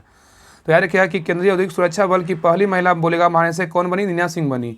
और सुमन कुमारी पाकिस्तान में सिविल जज के रूप में नियुक्त होने वाली पहली हिंदू महिला बनी। तो क्वेश्चन पूछेगा कि पाकिस्तान में सिविल जज के रूप में नियुक्त होने वाली पहली हिंदू महिला कौन बनी? तो सुमन कुमारी। क्या होगा? सुमन कुमारी। ठीक है, अब क्वेश्चन पूछेगा कि केंद्रीय औद्योगिक सुरक्षा बल की पहली महिला महानिदेशक कौन बनी थी? तो नीना सिंह बनी थी। ठीक है, और नेक्स्ट देखिए गीता राणा लद्दाख में सेना की पहली महिला अफसर बनी। तो क्वेश्चन पूछेगा कि लद्दाख में सेना की पहली महिला अफसर कौन बनी? तो गीता राणा। कौन बनी? गीता राणा। और भारत की पहली महिला फाइटर पायलट कौन बनी? तो कौन बनी? शिवांगी सिंह। और नेक्स्ट देखिए कह रहा है कि नौसेना की पहली महिला पायलट कौन बनी? तो शिवांगी जोशी। नौसेना की पहली महिला पायलट बोलेगा शिवांगी जोशी। और उत्तराखंड हाईकोर्ट की पहली महिला मुख्य न्यायाधीश कौन बनी? तो ऋतु बाहरी। कौन बनी? ऋतु बाहरी। और जो है ना याद रखिए मंगल ग्रह पर रोवर संचालित करने वाली पहली भारतीय नारी कौन बनी? अक्षता कृष्णमूर्ति। इसमें सभी जो है ना इम्पोर्टेंट लाइन था, और क्वेश्चन इंपॉर्टेंट ये जो है ना हर प्रकार के जो एग्जाम होगा, जो भी एग्जाम होगा आपको देखने को क्वेश्चन मिलेगा। ठीक है, इसलिए सभी पहला दिया हुआ था सर के द्वारा। तो कह रहा है कि मंगल ग्रह पर रोवर संचालित करने वाली पहली भारतीय नारी कौन बनी? तो अक्षता कृष्णमूर्ति बनी। तो एक बार और बताइएगा, रिवीजन करवाते हैं। बताइएगा कि केंद्रीय औद्योगिक सुरक्षा बल की पहली महिला महानिदेशक बोलेगा तो कौन बनी? तो नीना सिंह बनी। और पाकिस्तान में सिविल जज के रूप में नियुक्त होने वाली पहली महिला हिंदू महिला कौन बनी? तो सुमन कुमारी। और सेना की पहली महिला अफसर बोलेगी तो कौन बनी? लद्दाख में सेना की पहली महिला अफसर कौन बनी? तो गीता राणा। और भारत की पहली महिला फाइटर पायलट कौन बनी? तो शिवांगी सिंह। और नौसेना की पहली महिला पायलट कौन बनी? तो शिवांगी जोशी। और उत्तराखंड हाईकोर्ट की पहली महिला मुख्य न्यायाधीश कौन बनी? तो ऋतु बहरी। और मंगल ग्रह पर रोवर संचालित करने वाली पहली भारतीय नारी कौन बनी? तो अक्षता कृष्णमूर्ति बनी। ठीक है, याद रखिएगा। चलिए क्वेश्चन बनाइए 11 पे। क्वेश्चन देखिए 11 कह रहा है कि वायुमंडल में ऑक्सीजन का पुनर्चक्रण किस विधि के द्वारा होता है? बताइए क्या होगा? ये होता है प्रकाश संश्लेषण के द्वारा। ठीक है, प्रकाश संश्लेषण के द्वारा होता है। तो कह रहा है कि वायुमंडल में ऑक्सीजन का पुनर्चक्रण किस विधि के द्वारा होता है? तो प्रकाश संश्लेषण के द्वारा होता है। तो कह रहा है कि वायुमंडल में ऑक्सीजन का पुनर्चक्रण प्रकाश संश्लेषण विधि के द्वारा होता है। आगे देखिए कह रहा है कि ऑक्सीजन चक्र, इसी को ना ऑक्सीजन का पुनर्चक्रण बोल सकते हैं। तो कह रहा है ऑक्सीजन का निर्माण स्थलीय पारिस्थितिकी तंत्र के स्वपोषित हरे पौधे तथा सागरीय परितंत्र के पादप पलवक मतलब जो द्वारा प्रकाश संश्लेषण क्रिया द्वारा होता है। चलिए आगे आइए। कह रहा है ना कि इसके अलावा ज्वालामुखी उद्भेद खनिज ऑक्साइड के न्यूनीकरण द्वारा भी ऑक्सीजन वायुमंडल में पहुंचती है तथा सागरीय जलीय स्थलीय जंतुओं द्वारा शोषण, खनिजों के ऑक्सीकरण तथा लड़कियों और जीवाश्म खनिजों के जलने से वायुमंडलीय ऑक्सीजन के भंडार में खर्च होता है और इस तरह ऑक्सीजन का पुनर्चक्रण चलता रहता है। ठीक है, देखिए ऑक्सीजन का पुनर्चक्रण जो है, देखिए फिगर इसका छोटा कर दे। देखिए क्या होता है, देखिए वायुमंडलीय ऑक्सीजन है, उसके बाद प्रकाश संश्लेषण है, शोषण है, फिर कार्बन डाइऑक्साइड है। देखिए प्रकाश संश्लेषण से क्या है, वायुमंडलीय ऑक्सीजन, फिर क्या होगा शोषण, उसके बाद कार्बन डाइऑक्साइड। फिर देखिए इधर से लीजिए, देखिए सारा जो है ना डायग्राम के द्वारा दर्शाया गया सर के द्वारा। चलिए आगे देखिए, कह रहा है नीचे देखिए डिटेल में देखिए दिया हुआ है। कह रहा है कि ऑक्सीजन चक्र के संचालन का मुख्य कारण प्रकाश संश्लेषण है जो आधुनिक वातावरण और पृथ्वी के पर जीवन के लिए जिम्मेदार है। तो कह रहा है ऑक्सीजन चक्र के संचालन का मुख्य कारण प्रकाश संश्लेषण है जो आधुनिक वातावरण और पृथ्वी पर जीवन के लिए जिम्मेदार है। और जैव रासायनिक का चक्रण बोल रहा है, कह रहा है यह जीव मंडल के जैविक और अजैविक घटकों के बीच सामंजस्य मतलब जीव मंडल को गतिशील और स्थिर बनाता है और इस सामंजस्य के द्वारा जीव मंडल के विभिन्न घटकों के बीच पदार्थ और ऊर्जा का स्थानांतरण होता है। ठीक है, याद रखिएगा। आगे देखिए कह रहा है कि ऑक्सीजन, कह रहा है ऑक्सीजन के बारे में बोल रहा है कि ऑक्सीजन के बारे में कह रहा है कि यह रासायनिक प्रक्रिया जिसमें फलस्वरूप किसी तत्व या यौगिक में विद्युत ऋणात्मक परमाणु व मूलकों का अनुपात बढ़ जाता है अथवा किसी यौगिक में विद्युत ऋणात्मक या मूलकों का अनुपात क्या होता है, कम हो जाता है। ठीक है, ये ऑक्सीकरण है। आगे देखिए कह रहा है क्रिस्टलीकरण क्या है? तो क्रिस्टलीकरण विधि का प्रयोग ठोस पदार्थों को शुद्ध करने में किया जाता है। तो क्रिस्टलीकरण विधि का जो प्रयोग होता है ना, वो ठोस पदार्थों को शुद्ध करने में किया जाता है। इस विधि के द्वारा क्रिस्टल के रूप में शुद्ध ठोस का विलयन पृथक किया जाता है। आगे कह रहा है जैसे अशुद्ध नमूने की फिटकरी को पृथक करने में समुद्री जल से प्राप्त नमक में अशुद्धियों को दूर करने के लिए किया जाता है। ठीक है, याद रखिएगा। चलिए क्वेश्चन आइए 12 पे। और इसका जो है ना, इसके जो पहले जो सेट करवाए हैं, आप लोग बहुत बार पूछते हैं कि इसका पीडीएफ कहाँ मिलता है। तो इसका पहले जो सेट करवाए 100 क्वेश्चन का, दोनों का पीडीएफ टेलीग्राम चैनल पे डाल दिए हैं। इसका डिस्क्रिप्शन चेक कीजिएगा, आपको राहुल स्टडी ग्रुप के नाम से लिंक मिलेगा, उस लिंक पे क्लिक कर लीजिए, आपको दोनों पीडीएफ मिल जाएगा। और इसका जो अभी क्लास हो रहा है, इसका भी पीडीएफ टेलीग्राम चैनल पे डाल देंगे। तो सभी लोग टेलीग्राम चैनल जो है ना ज्वाइन कर लीजिएगा और व्हाट्सएप चैनल का भी लिंक है, दोनों ज्वाइन कर लीजिएगा, डिस्क्रिप्शन में लिंक है। चलिए क्वेश्चन नंबर 12 पे कह रहा है कि स्थानीय स्वशासन के प्रतिनिधि का चुनाव लड़ने की न्यूनतम उम्र कितनी है? बताइए क्या होगा? 21 वर्ष होता है। कितना होता है? 21 वर्ष होता है। ठीक है, तो कह रहा है कि स्थानीय स्वशासन के प्रतिनिधि को चुनाव लड़ने की जो न्यूनतम उम्र होती है कितनी होती है? 21 वर्ष होती है। ठीक है, याद रखिएगा। तो कह रहा है कि स्थानीय स्वशासन के प्रतिनिधि को चुनाव लड़ने का जो न्यूनतम उम्र होता है कितना होता है? 21 वर्ष होता है। अब भारत में पंचायती राज शब्द का अभिप्राय ग्रामीण स्थानीय स्वशासन पद्धति से है। ठीक है, तो भारत में जो पंचायती राज शब्द का जो अभिप्राय है ग्रामीण स्थानीय स्वशासन पद्धति से है। वाई कह रहा है कि गांव और जिला स्तर के शासन को स्थानीय शासन कहते हैं तथा इसका आशय ऐसे शासन से है जिसकी राजनीतिक शक्ति का विस्तार आम आदमी के हाथों तक है, जिससे वे स्थानीय समस्याओं को निराकरण स्वयं कर सके और प्रशासन में क्या कर निर्णायक भूमिका अदा कर सके। ठीक है, चलिए आगे आइए। आगे देखिए कह रहा है कि स्थानीय स्वशासन में विकेंद्रीकृत शासन व्यवस्था तथा सहभागिता मूलक लोकतंत्र का आदर्श अंतर्निहित है। स्थानीय स्वशासन का जो कार्यकाल होता है कितना वर्ष का होता है? तो 5 वर्ष का होता है। ठीक है, स्थानीय स्वशासन का जो कार्यकाल होता है वो 5 वर्ष का होता है और 5 वर्ष के निश्चित कार्यकाल तथा विघटन की स्थिति में 6 माह के भीतर ही पुनः चुनाव कराने की बाध्यता दी गई है।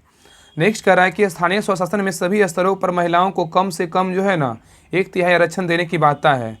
नेक्स्ट है सभी स्तरों पर अनुसूचित जातियों एवं अनुसूचित जनजातियों के लिए जनसंख्या के अनुपात में आरक्षण का प्रावधान करने की व्यवस्था है। नेक्स्ट है कि लॉर्ड रिपन 1882 में स्थानीय स्वशासन संबंधी प्रस्ताव दिया, जिसे स्थानीय स्वशासन संस्थाओं का मैग्ना कार्टा कहा जाता है। ठीक है, तो कह रहा है कि लॉर्ड रिपन ने 1882 में स्थानीय स्वशासन संबंधी प्रस्ताव दिया, जिसे स्थानीय स्वशासन संस्थाओं का मैंने काटा कहा जाता है। नेक्स्ट है कह रहा है 1919 के भारत शासन अधिनियम, 1919 के भारत शासन अधिनियम के तहत प्रांतों में दोहरे शासन की व्यवस्था की गई तथा स्थानीय स्वशासन को हस्तांतरित विषय सूची में रखा गया। नेक्स्ट देखिए कह रहा है कि महात्मा गांधी स्थानीय स्वशासन के विचार के मुख्य प्रतिपादक थे एवं मुख्य समर्थकों में दादा भाई नौरोजी, राजेंद्र प्रसाद एवं लाला लाजपत राय आदि शामिल थे। नेक्स्ट देखिए कह रहा है कि भीमराव अम्बेडकर के अनुसार स्थानीय स्वशासन सामंती, कह रहा है कि भीमराव अम्बेडकर के अनुसार स्थानीय स्वशासन सामंती, पुरुषवादी व जातिवादी सामाजिक ढांचे का निर्माण करेगा। ठीक है, चलिए क्वेश्चन रही 13 पे कह रहा है, देखिए इसमें कह रहा है कि सूची 1 सूची 2 को जो है ना मिलान करके सही कूट का चयन कीजिए। बताइएगा कि माई प्रेसिडेंटियल ईयर्स पुस्तक के लेखक कौन है, तो क्या होगा इसका सही उत्तर होगा, इसका जो सही उत्तर क्या होगा तो आर वेंकट रमन होगा। ठीक है, आर वेंकट रमन होगा। ठीक है, याद रखिएगा। तो कह रहा है कि माई प्रेसिडेंशियल ईयर्स पुस्तक के लेखक कौन है, आर वेंकट रमन होगा। और माई कंट्री माई लाइफ पुस्तक के लेखक कौन है, तो लाल कृष्ण अडवाणी है, लाल कृष्ण अडवाणी है। ठीक है, और द इनसाइडर पुस्तक के लेखक कौन है, द इनसाइडर पुस्तक के लेखक बोलेगा तो पीवी नरसिम्हा राव है। और dynamics of an open society के लेखक कौन है, अटल बिहारी वाजपेयी हैं। ठीक है, तो माई प्रेसिडेंटियल ईयर्स पुस्तक के लेखक बोलेगा तो कौन है, तो आर वेंकट रमन है। और माई कंट्री माई लाइफ पुस्तक के लेखक बोलेगा तो लाल कृष्ण अडवाणी है। द इनसाइडर पुस्तक के लेखक बोलेगा तो पीवी नरसिम्हा राव है। और dynamics of an open society का बोलेगा तो अटल बिहारी वाजपेयी है, याद रखिएगा। देखिए फिर से देखिए, कह रहा है कि माई प्रेसिडेंशियल ईयर्स पुस्तक के लेखक बोलेगा तो R Venkataraman, my country my life पुस्तक के लेखक लाल कृष्ण अडवाणी, और द इनसाइडर के बोलेगा तो पीवी नरसिम्हा राव लेखक है। और dynamics of an open society के लेखक बोलेगा तो अटल बिहारी वाजपेयी है। और award of love social harmony के लेखक कौन है, तो मोदी जी हैं। कौन है, मोदी जी। और हेड्स एंड टेल्स के लेखक बोलेगा तो कौन है, मेनका गांधी है। हेड्स एंड टेल्स के लेखक बोलेगा तो मेनका गांधी है। स्ट्रेट फ्रॉम द हार्ट बोलेगा तो कौन है, कपिल देव है। कौन है, कपिल देव। और मदर टेरेसा के लेखक बोलेगा तो कौन है, तो नवीन चावला है। कौन है, नवीन चावला। और डॉलर बहू के लेखक कौन है, तो सुधा मूर्ति है। कौन है, सुधा मूर्ति है। आगे देखिए कह रहा है कि मोदी डॉलर बहू और Modi shaping the a global order in जो है ना सॉरी नहीं डॉलर बहू का बोलेगा तो सुधा मूर्ति है। ठीक है, लेकिन अगर पूछेगा कि Modi shaping a global order in flux के लेखक कौन है, तो विदेश मंत्री एस जयशंकर है। ठीक है, और अम्बेडकर ए लाइफ बोलेगा तो लेखक कौन है, तो शशि थरूर है। और द कॉन्स्पिरेसी बोलेगा तो लेखक कौन है, गोटाया राजपक्षे है। द कॉन्स्पिरेसी बोलेगा तो गोटबाया राजपक्षे है। और विक्ट्री सिटी के लेखक बोलेगा तो सलमान रुश्दी है। कौन है, सलमान रुश्दी। और forks in the road my day at RBI beyond बोलेगा तो किसका लेखक कौन है, सी रंगराजन है।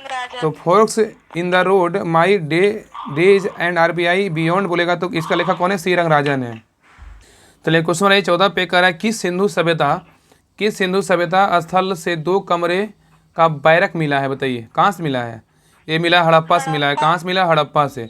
तो कह रहा है किस सिंधु सभ्यता स्थल से 2 कमरे का बैरक मिला है, तो हड़प्पा से मिला है।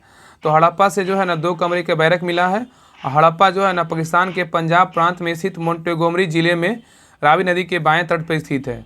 तो हड़प्पा जो है वो पाकिस्तान के कह रहा है कि हड़प्पा पाकिस्तान के पंजाब प्रांत में स्थित मोंटेगोमरी जिले में रावी नदी के बाएं तट पर स्थित है। नेक्स्ट कह रहा है कि हड़प्पा के टीले या ध्वंसावशेषों के विषय में सर्वप्रथम जानकारी 1826 ईस्वी में चार्ल्स मेसन ने किया था। याद रखिएगा कि हड़प्पा के टीले या ध्वंसावशेषों के विषय में सर्वप्रथम जो जानकारी है ना 1826 में चार्ल्स मेसन ने दी थी। ठीक है, नेक्स्ट कह रहा है कि वर्ष 1921 में दयाराम साहनी ने इसका सर्वेक्षण किया और 1923 में इसका नियमित उत्खनन आरंभ किया था। ठीक है, हड़प्पा का। आगे देखिए कह रहा है कि हड़प्पा से प्राप्त 2 टीले में पूर्वी टीले को नगर टीला तथा पश्चिमी टीले को दुर्ग टीला के नाम से संबोधित किया गया है। ठीक है, तो याद रखिएगा कि हड़प्पा से जो प्राप्त 2 टीले हैं वो पूर्वी टीले को नगर टीला तथा पश्चिमी टीले को दुर्ग टीला के नाम से जो है ना संबोधित किया गया है। नेक्स्ट देखिए कि हड़प्पा से 6-6 की 2 पंक्तियों में निर्मित कुल 12 कक्षों वाले एक अन्नागार अवशेष प्राप्त हुआ है। आगे देखिए कह रहा है कि हड़प्पा के समान आवास क्षेत्र के दक्षिण में एक ऐसा कब्रिस्तान स्थित है जिसे समाधि R37 नाम दिया गया है। आगे देखिए कालीबंगा है। तो कह रहा है यह राजस्थान के गंगानगर जिले वर्तमान में हनुमानगढ़ जिला में स्थित है। ठीक है, तो कह रहा है कालीबंगा के बारे में कह रहा है ना कि यह राजस्थान के गंगापुर जिले के वर्तमान में हनुमानगढ़ जिला में स्थित है। यह इस प्रागैतिहासिक हड़प्पा सूर्यस्थल की खोज जो है ना सर्वप्रथम एस घोष 1953 में किया था। तो कालीबंगा का जो खोज है ना 1953 में सर्वप्रथम कौन किए थे? ए घोष किए थे। और कालीबंगा जो है ना यह सरस्वती मतलब घाघर नदी किनारे स्थित है। और कालीबंगा के प्राक सैंधव संस्कृति की सबसे महत्वपूर्ण उपलब्धि एक जूते हुए खेत का साक्ष है। ठीक है, तो एक जूते हुए खेत का साक्ष बोलेगा तो कालीबंगा से ही मिला है। आगे देखिए कह रहा है कि कालीबंगा में कोई स्पष्ट घरेलू या शहरी जल निकासी प्रणाली नहीं थी। ठीक है, कालीबंगा में बोल रहा है कि कोई स्पष्ट घरेलू या शहरी जल निकासी प्रणाली नहीं थी। नेक्स्ट देखिए कह रहा है कि मोहनजोदड़ो, कह रहा है कि यह पाकिस्तान के सिंध प्रांत के लड़काना जिले में सिंधु नदी के तट पर स्थित है। तो मोहनजोदड़ो जो है यह पाकिस्तान के सिंध प्रांत के लड़काना जिले में सिंधु नदी के तट पर स्थित है। और इसका सर्वप्रथम खोज जो है ना राखल दास बनर्जी ने 1992 में की थी। और नेक्स्ट कह रहा है कि मोहनजोदड़ो का सिंधी भाषा में शाब्दिक अर्थ मृतकों का टीला होता है। तो मोहनजोदड़ो का सिंधी भाषा में शाब्दिक अर्थ क्या होता है? मृतकों का टीला होता है। आगे देखिए कह रहा है कि यहीं से सर्वाधिक मोहरे प्राप्त हुआ है। ठीक है, मोहनजोदड़ो से क्या हुआ? सर्वाधिक मोहरे प्राप्त कहाँ से हुआ है? तो मोहनजोदड़ो से हुआ है। अब मोहनजोदड़ो की सबसे बड़ी इमारत बोलेगा तो विशाल अन्नागार है, जो 45.71 मीटर लंबा है और 15.23 मीटर क्या है तो चौड़ा है। आगे देखिए कह रहा है कि मोहनजोदड़ो का शायद सबसे महत्वपूर्ण सार्वजनिक स्थल है। मोहनजोदड़ो का शायद जो है सबसे महत्वपूर्ण सार्वजनिक स्थल है। कौन कौन है? विशाल स्नानागार है, जिसका जलाशय दुर्ग के टीले में यह 11.88 मीटर लंबा और 7.01 मीटर चौड़ा और 2.43 क्या है तो गहरा है। आगे देखिए कह रहा है कि राखीगढ़ी, कह रहा है यह हरियाणा के हिसार जिले में स्थित प्रमुख पुरातात्विक स्थल है और यहाँ से अन्नागार एवं रक्षा प्राचीर के साक्ष मिले हैं। और मई 2012 में ग्लोबल हेरिटेज फंड ने इसे एशिया के 10 ऐसे विरासत स्थलों की सूची में शामिल किया है जिसे नष्ट हो जाने का खतरा है। चलिए क्वेश्चन रही 15 पे, क्वेश्चन 15 कर रहा है, देखिए इसमें मिलान करना बताइएगा। कर रहा है ना, देखिए इसमें मिलाते हैं। तो कह रहा है कि राज्य का बोलेगा तो राज्य क्या होता है? तो राज्यपाल। राज्य में कौन होता है? राज्यपाल होता है ना, बिल्कुल सही है। और संघ में कौन होता है? प्रधानमंत्री होता है। ऑप्शन में दिया है प्रधानमंत्री। और ग्राम पंचायत में कौन होगा? ग्राम पंचायत में बोलेगा तो सरपंच होगा। और नगर निगम में बोलेगा तो कौन होगा? तो महापौर होगा। ठीक है, महापौर। तो राज्य में बोलेगा तो राज्यपाल, संघ में बोलेगा तो प्रधानमंत्री, ग्राम पंचायत में बोलेगा तो सरपंच और नगर निगम में बोलेगा तो महापौर होता है। चलिए आगे आइए, देखिए कह रहा है देखिए कि राज्य में बोलेगा तो राज्यपाल, संघ में बोलेगा तो प्रधानमंत्री, ग्राम पंचायत में बोलेगा तो सरपंच, नगर निगम में बोलेगा तो महापौर होता है। आगे देखिए कह रहा है कि संविधान के भाग 6 के अनुच्छेद 152 से 237 में राज्य का प्रावधान दिया गया है। तो संविधान के भाग 6 में अनुच्छेद 152 से लेकर 237 में राज्य का प्रावधान दिया गया है। जैसे कि कार्यपालिका जो है राज्य के संदर्भ में राज्य का विधानमंडल और राज्य का विधायी शक्ति और राज्यों के उच्च न्यायालय और अधीनस्थ न्यायालय होगा। आगे देखिए कह रहा है कि संविधान के भाग 5 में क्या कह रहा है कि अनुच्छेद 52 से 151 में केंद्र संघ का प्रावधान दिया गया है।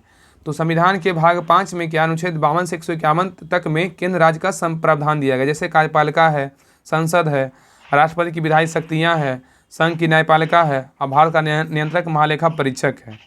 आगे देखिए दिया हुआ है कि कह रहा है ग्राम पंचायत के बारे में बोल रहा है कि भारतीय संविधान के अनुसार भाग 9 में अनुच्छेद 243 के 249 तक पंचायतों के बारे में दिया गया है। ठीक है, तो ग्राम पंचायत का जो वर्णन है ना वो भाग 9 में है। और कितना से कितना अनुच्छेद है? तो अनुच्छेद 243 से लेकर 247 के 9 तक है। और संविधान सभा ने स्थानीय स्वशासन को नीति निर्देशक तत्वों में अनुच्छेद 40 के तहत शामिल किया। अनुच्छेद 40 में यह प्रावधान किया गया कि राज्य ग्राम पंचायतों का गठन करने के लिए कदम उठाएगा और उनकी ऐसी शक्तियां प्राधिकार प्रदान करेगा जो उनके स्वशायत्त शासन की इकाइयों के रूप में कार्य करने योग्य बनाने के लिए आवश्यक है। आगे देखिए कह रहा है कि 2 अक्टूबर 1959 को नागौर जिले राजस्थान में तत्कालीन प्रधानमंत्री पंडित जवाहरलाल नेहरू द्वारा देश की पहली त्रिस्तरीय पंचायत का उद्घाटन किया गया था। कब किया गया था? 2 अक्टूबर 1959 को किया गया था। और तदुपरांत 11 अक्टूबर 1959 को आंध्र प्रदेश के महबूबनगर जिले के सादनगर विकास खंड में भी इसे शुरू किया गया। नहीं देखिए नोट में दिया हुआ कि 1958 में राष्ट्रीय विकास परिषद ने बलवंत राय मेहता समिति की सिफारिश को स्वीकार की। 1958 बोल रहा है कि राष्ट्रीय विकास परिषद ने बलवंत राय मेहता समिति की सिफारिश को स्वीकार की। नेक्स्ट कह रहा है कि नगर निगम के बारे में कह रहा है नगर निगम के बारे में कि भारत में नगर निगम 10 लाख से अधिक लोगों की आबादी वाले किसी भी महानगर शहर के विकास के लिए जिम्मेदार एक शहरी स्थानीय निकाय है। ये भी क्वेश्चन ना बहुत बार एग्जाम में पूछा हुआ क्वेश्चन है। तो नगर निगम क्या होता है ना कि नगर निगम किसको बनाया जाता है? जहाँ पे भारत में जो है ना नगर निगम 10 लाख से जहाँ पे अधिक आबादी होगा वहाँ पे महानगर शहर के विकास के लिए जो है ना जिम्मेदार एक शहरी स्थानीय निकाय होता है, उसको नगर निगम कहते हैं। आगे देखिए दिया हुआ कि नोट में कि नगर निगम की स्थापना सर्वप्रथम मद्रास में 29 सितंबर 1688 को किया गया था। क्वेश्चन पूछा कि पहली बार नगर निगम का स्थापना भारत में कब किया गया था और कहाँ किया गया था? तो 29 सितंबर 1688 को मद्रास में किया गया था। मद्रास और 1687 में बोर्ड ऑफ डायरेक्टर ने मद्रास में नगर निगम बनाने की अनुमति दी। ठीक है, चलिए क्वेश्चन नंबर आइए 16 पे। क्वेश्चन नंबर 16 कह रहा है कि भारत सरकार का प्रथम विधि अधिकारी कौन होता है, बताइए। हमें कह रहा है कि भारत सरकार का प्रथम विधि अधिकारी कौन होता है, तो महानिवादी होता है। कौन होता है, महानिवादी अटॉर्नी जनरल होता है। ठीक है, आगे आइए। ये सेट में जो है ना सर के द्वारा भरपूर जो है ना से मतलब डिस्कशन दिया हुआ है भर भर के। ये कर अच्छा है, देखिए कर है ना कि भारत सरकार का जो प्रथम विधि अधिकारी वो क्या होता है, तो महानिवादी होता है। ठीक है, और संविधान के अनुच्छेद 76 में जो है, संविधान के अनुच्छेद 76 में भारत के महानिवादी के पद की व्यवस्था की गई है। और महानिवादी की नियुक्ति राष्ट्रपति करता है तथा उसके प्रसाद पर्यंत पे जो है ना पद धारण करता है। आगे देखिए कह रहा है कि महानिवादी को भारत के संघ राज्य कह रहा है कि महानिवादी को भारत के राज्य क्षेत्र के सभी न्यायालयों में सुनवाई का अधिकार होता है। ठीक है, जो महानिवादी होते हैं ना वो भारत के राज्य क्षेत्र में सभी न्यायालयों में क्या होता है, सुनवाई का अधिकार होता है। और महानिवादी को सहायता देने के लिए एक सॉलिसिटर जनरल तथा 2 अतिरिक्त सॉलिसिटर जनरल की नियुक्ति किए जाते हैं। और महानिवादी बनने के लिए वही अर्हताएं होनी चाहिए जो उच्चतम न्यायालय के न्यायाधीशों को बनने के लिए होती है। ठीक है, आगे देखिए कारण अनुच्छेद 88 में क्या है, तो कह रहा है कि भारत के महानिवादी को संसद के किसी भी सदन में बोलने और अन्यथा कार्यवाही में भाग लेने का अधिकार होगा। ठीक है, तो अनुच्छेद 88 में क्या है, तो भारत के महानिवादी को संसद के किसी भी सदन में बोलने और अन्यथा कार्यवाही में भाग लेने का अधिकार होता है। आगे देखिए कह रहा है सर्वोच्च न्यायालय, कह रहा है कि सर्वोच्च न्यायालय, तो याद है इसमें कह रहा है सर्वोच्च न्यायालय में कह रहा है कि सर्वोच्च न्यायालय का गठन संबंधी प्रावधान अनुच्छेद 124 में किया गया है। तो याद रखिए क्वेश्चन पूछेगा कि सर्वोच्च न्यायालय का जो गठन का जो संबंधी प्रावधान है वो किस अनुच्छेद में है, तो अनुच्छेद 124 में है। और सर्वोच्च न्यायालय के न्यायाधीशों को पद और गोपनीयता की शपथ राष्ट्रपति दिलाता है। ठीक है, याद रखिएगा। तो सर्वोच्च न्यायालय के न्यायाधीशों को जो पद एवं गोपनीयता की शपथ कौन दिलाता है, तो राष्ट्रपति दिलाते हैं। कौन दिलाते हैं, राष्ट्रपति। नेक्स्ट कह रहा है कि सर्वोच्च न्यायालय के न्यायाधीश बनने के लिए न्यूनतम आयु सीमा निर्धारित नहीं की गई है। एक बार नियुक्त होने के बाद इसके अवकाश ग्रहण करने की आयु सीमा 65 वर्ष होती है। ठीक है, याद रखिएगा। और अगर सर्वोच्च न्यायालय का बोलेगा तो 65 वर्ष और उच्च न्यायालय का बोलेगा तो 62 वर्ष होता है। आगे देखिए कह रहा है कि सबसे अधिक समय तक सर्वोच्च न्यायालय के मुख्य न्यायाधीश बनने वाले व्यक्ति यशवंत विष्णु चंद्रचूड़ 2696 दिन थे। सबसे कम समय मुख्य न्यायाधीश बोलेगा पद पर आने वाले व्यक्ति कौन थे, तो कमल नारायण सिंह थे, 13 दिन थे। तो क्वेश्चन यहाँ पे याद रखिएगा ना कि सबसे अधिक समय तक सर्वोच्च न्यायालय के मुख्य न्यायाधीश बनने वाले व्यक्ति बोलेगा तो कौन थे, यशवंत विष्णु चंद्रचूड़ थे। और सबसे कम समय तक बोलेगा तो व्यक्ति कौन थे, कमल नारायण सिंह थे। आगे देखिए कह रहा है कि नियंत्रक एवं महालेखा परीक्षक, ठीक है, इसके बारे में कह रहा है ना कि नियंत्रक एवं महालेखा परीक्षक की नियुक्ति राष्ट्रपति द्वारा की जाती है। ठीक है, तो नियंत्रक एवं महालेखा परीक्षक की जो नियुक्ति होता है राष्ट्रपति के द्वारा की जाती है और इनके शपथ ग्रहण राष्ट्रपति के द्वारा कराई जाती है। और नियंत्रक एवं महालेखा परीक्षक का जो कार्यकाल होता है वो 6 वर्ष या कितना वर्ष होता है, 65 वर्ष होता है, मतलब जो पहले हो जाए। तो क्वेश्चन यहाँ पर पूछेगा कि नियंत्रक एवं महालेखा परीक्षक का जो कार्यकाल होता है कितना वर्षों का होता है, तो क्या होगा, 6 वर्ष या 65 वर्ष होता है। ठीक है, याद रखिएगा। आय कार्य जो पहले आयु हो जो पहले हो मतलब आयु तक होती है। और नियंत्रक एवं महालेखा संसद की लोकलेखा समिति के गाइड, मित्र एवं मार्गदर्शक के रूप में कार्य करता है। आगे देखिए कह रहा कि महाधिवक्ता क्या होता है, तो कह रहा कि भारतीय संविधान के अनुच्छेद 165 के अनुसार राज्यपाल द्वारा महाधिवक्ता की नियुक्ति की जाती है। तो देखिए महाधिवक्ता की जो है ना वर्णन किस अनुच्छेद में है, तो क्या होगा, अनुच्छेद 165 में है। और राज्य का जो इसका महाधिवक्ता की नियुक्ति कौन करता है, तो राज्यपाल करते हैं।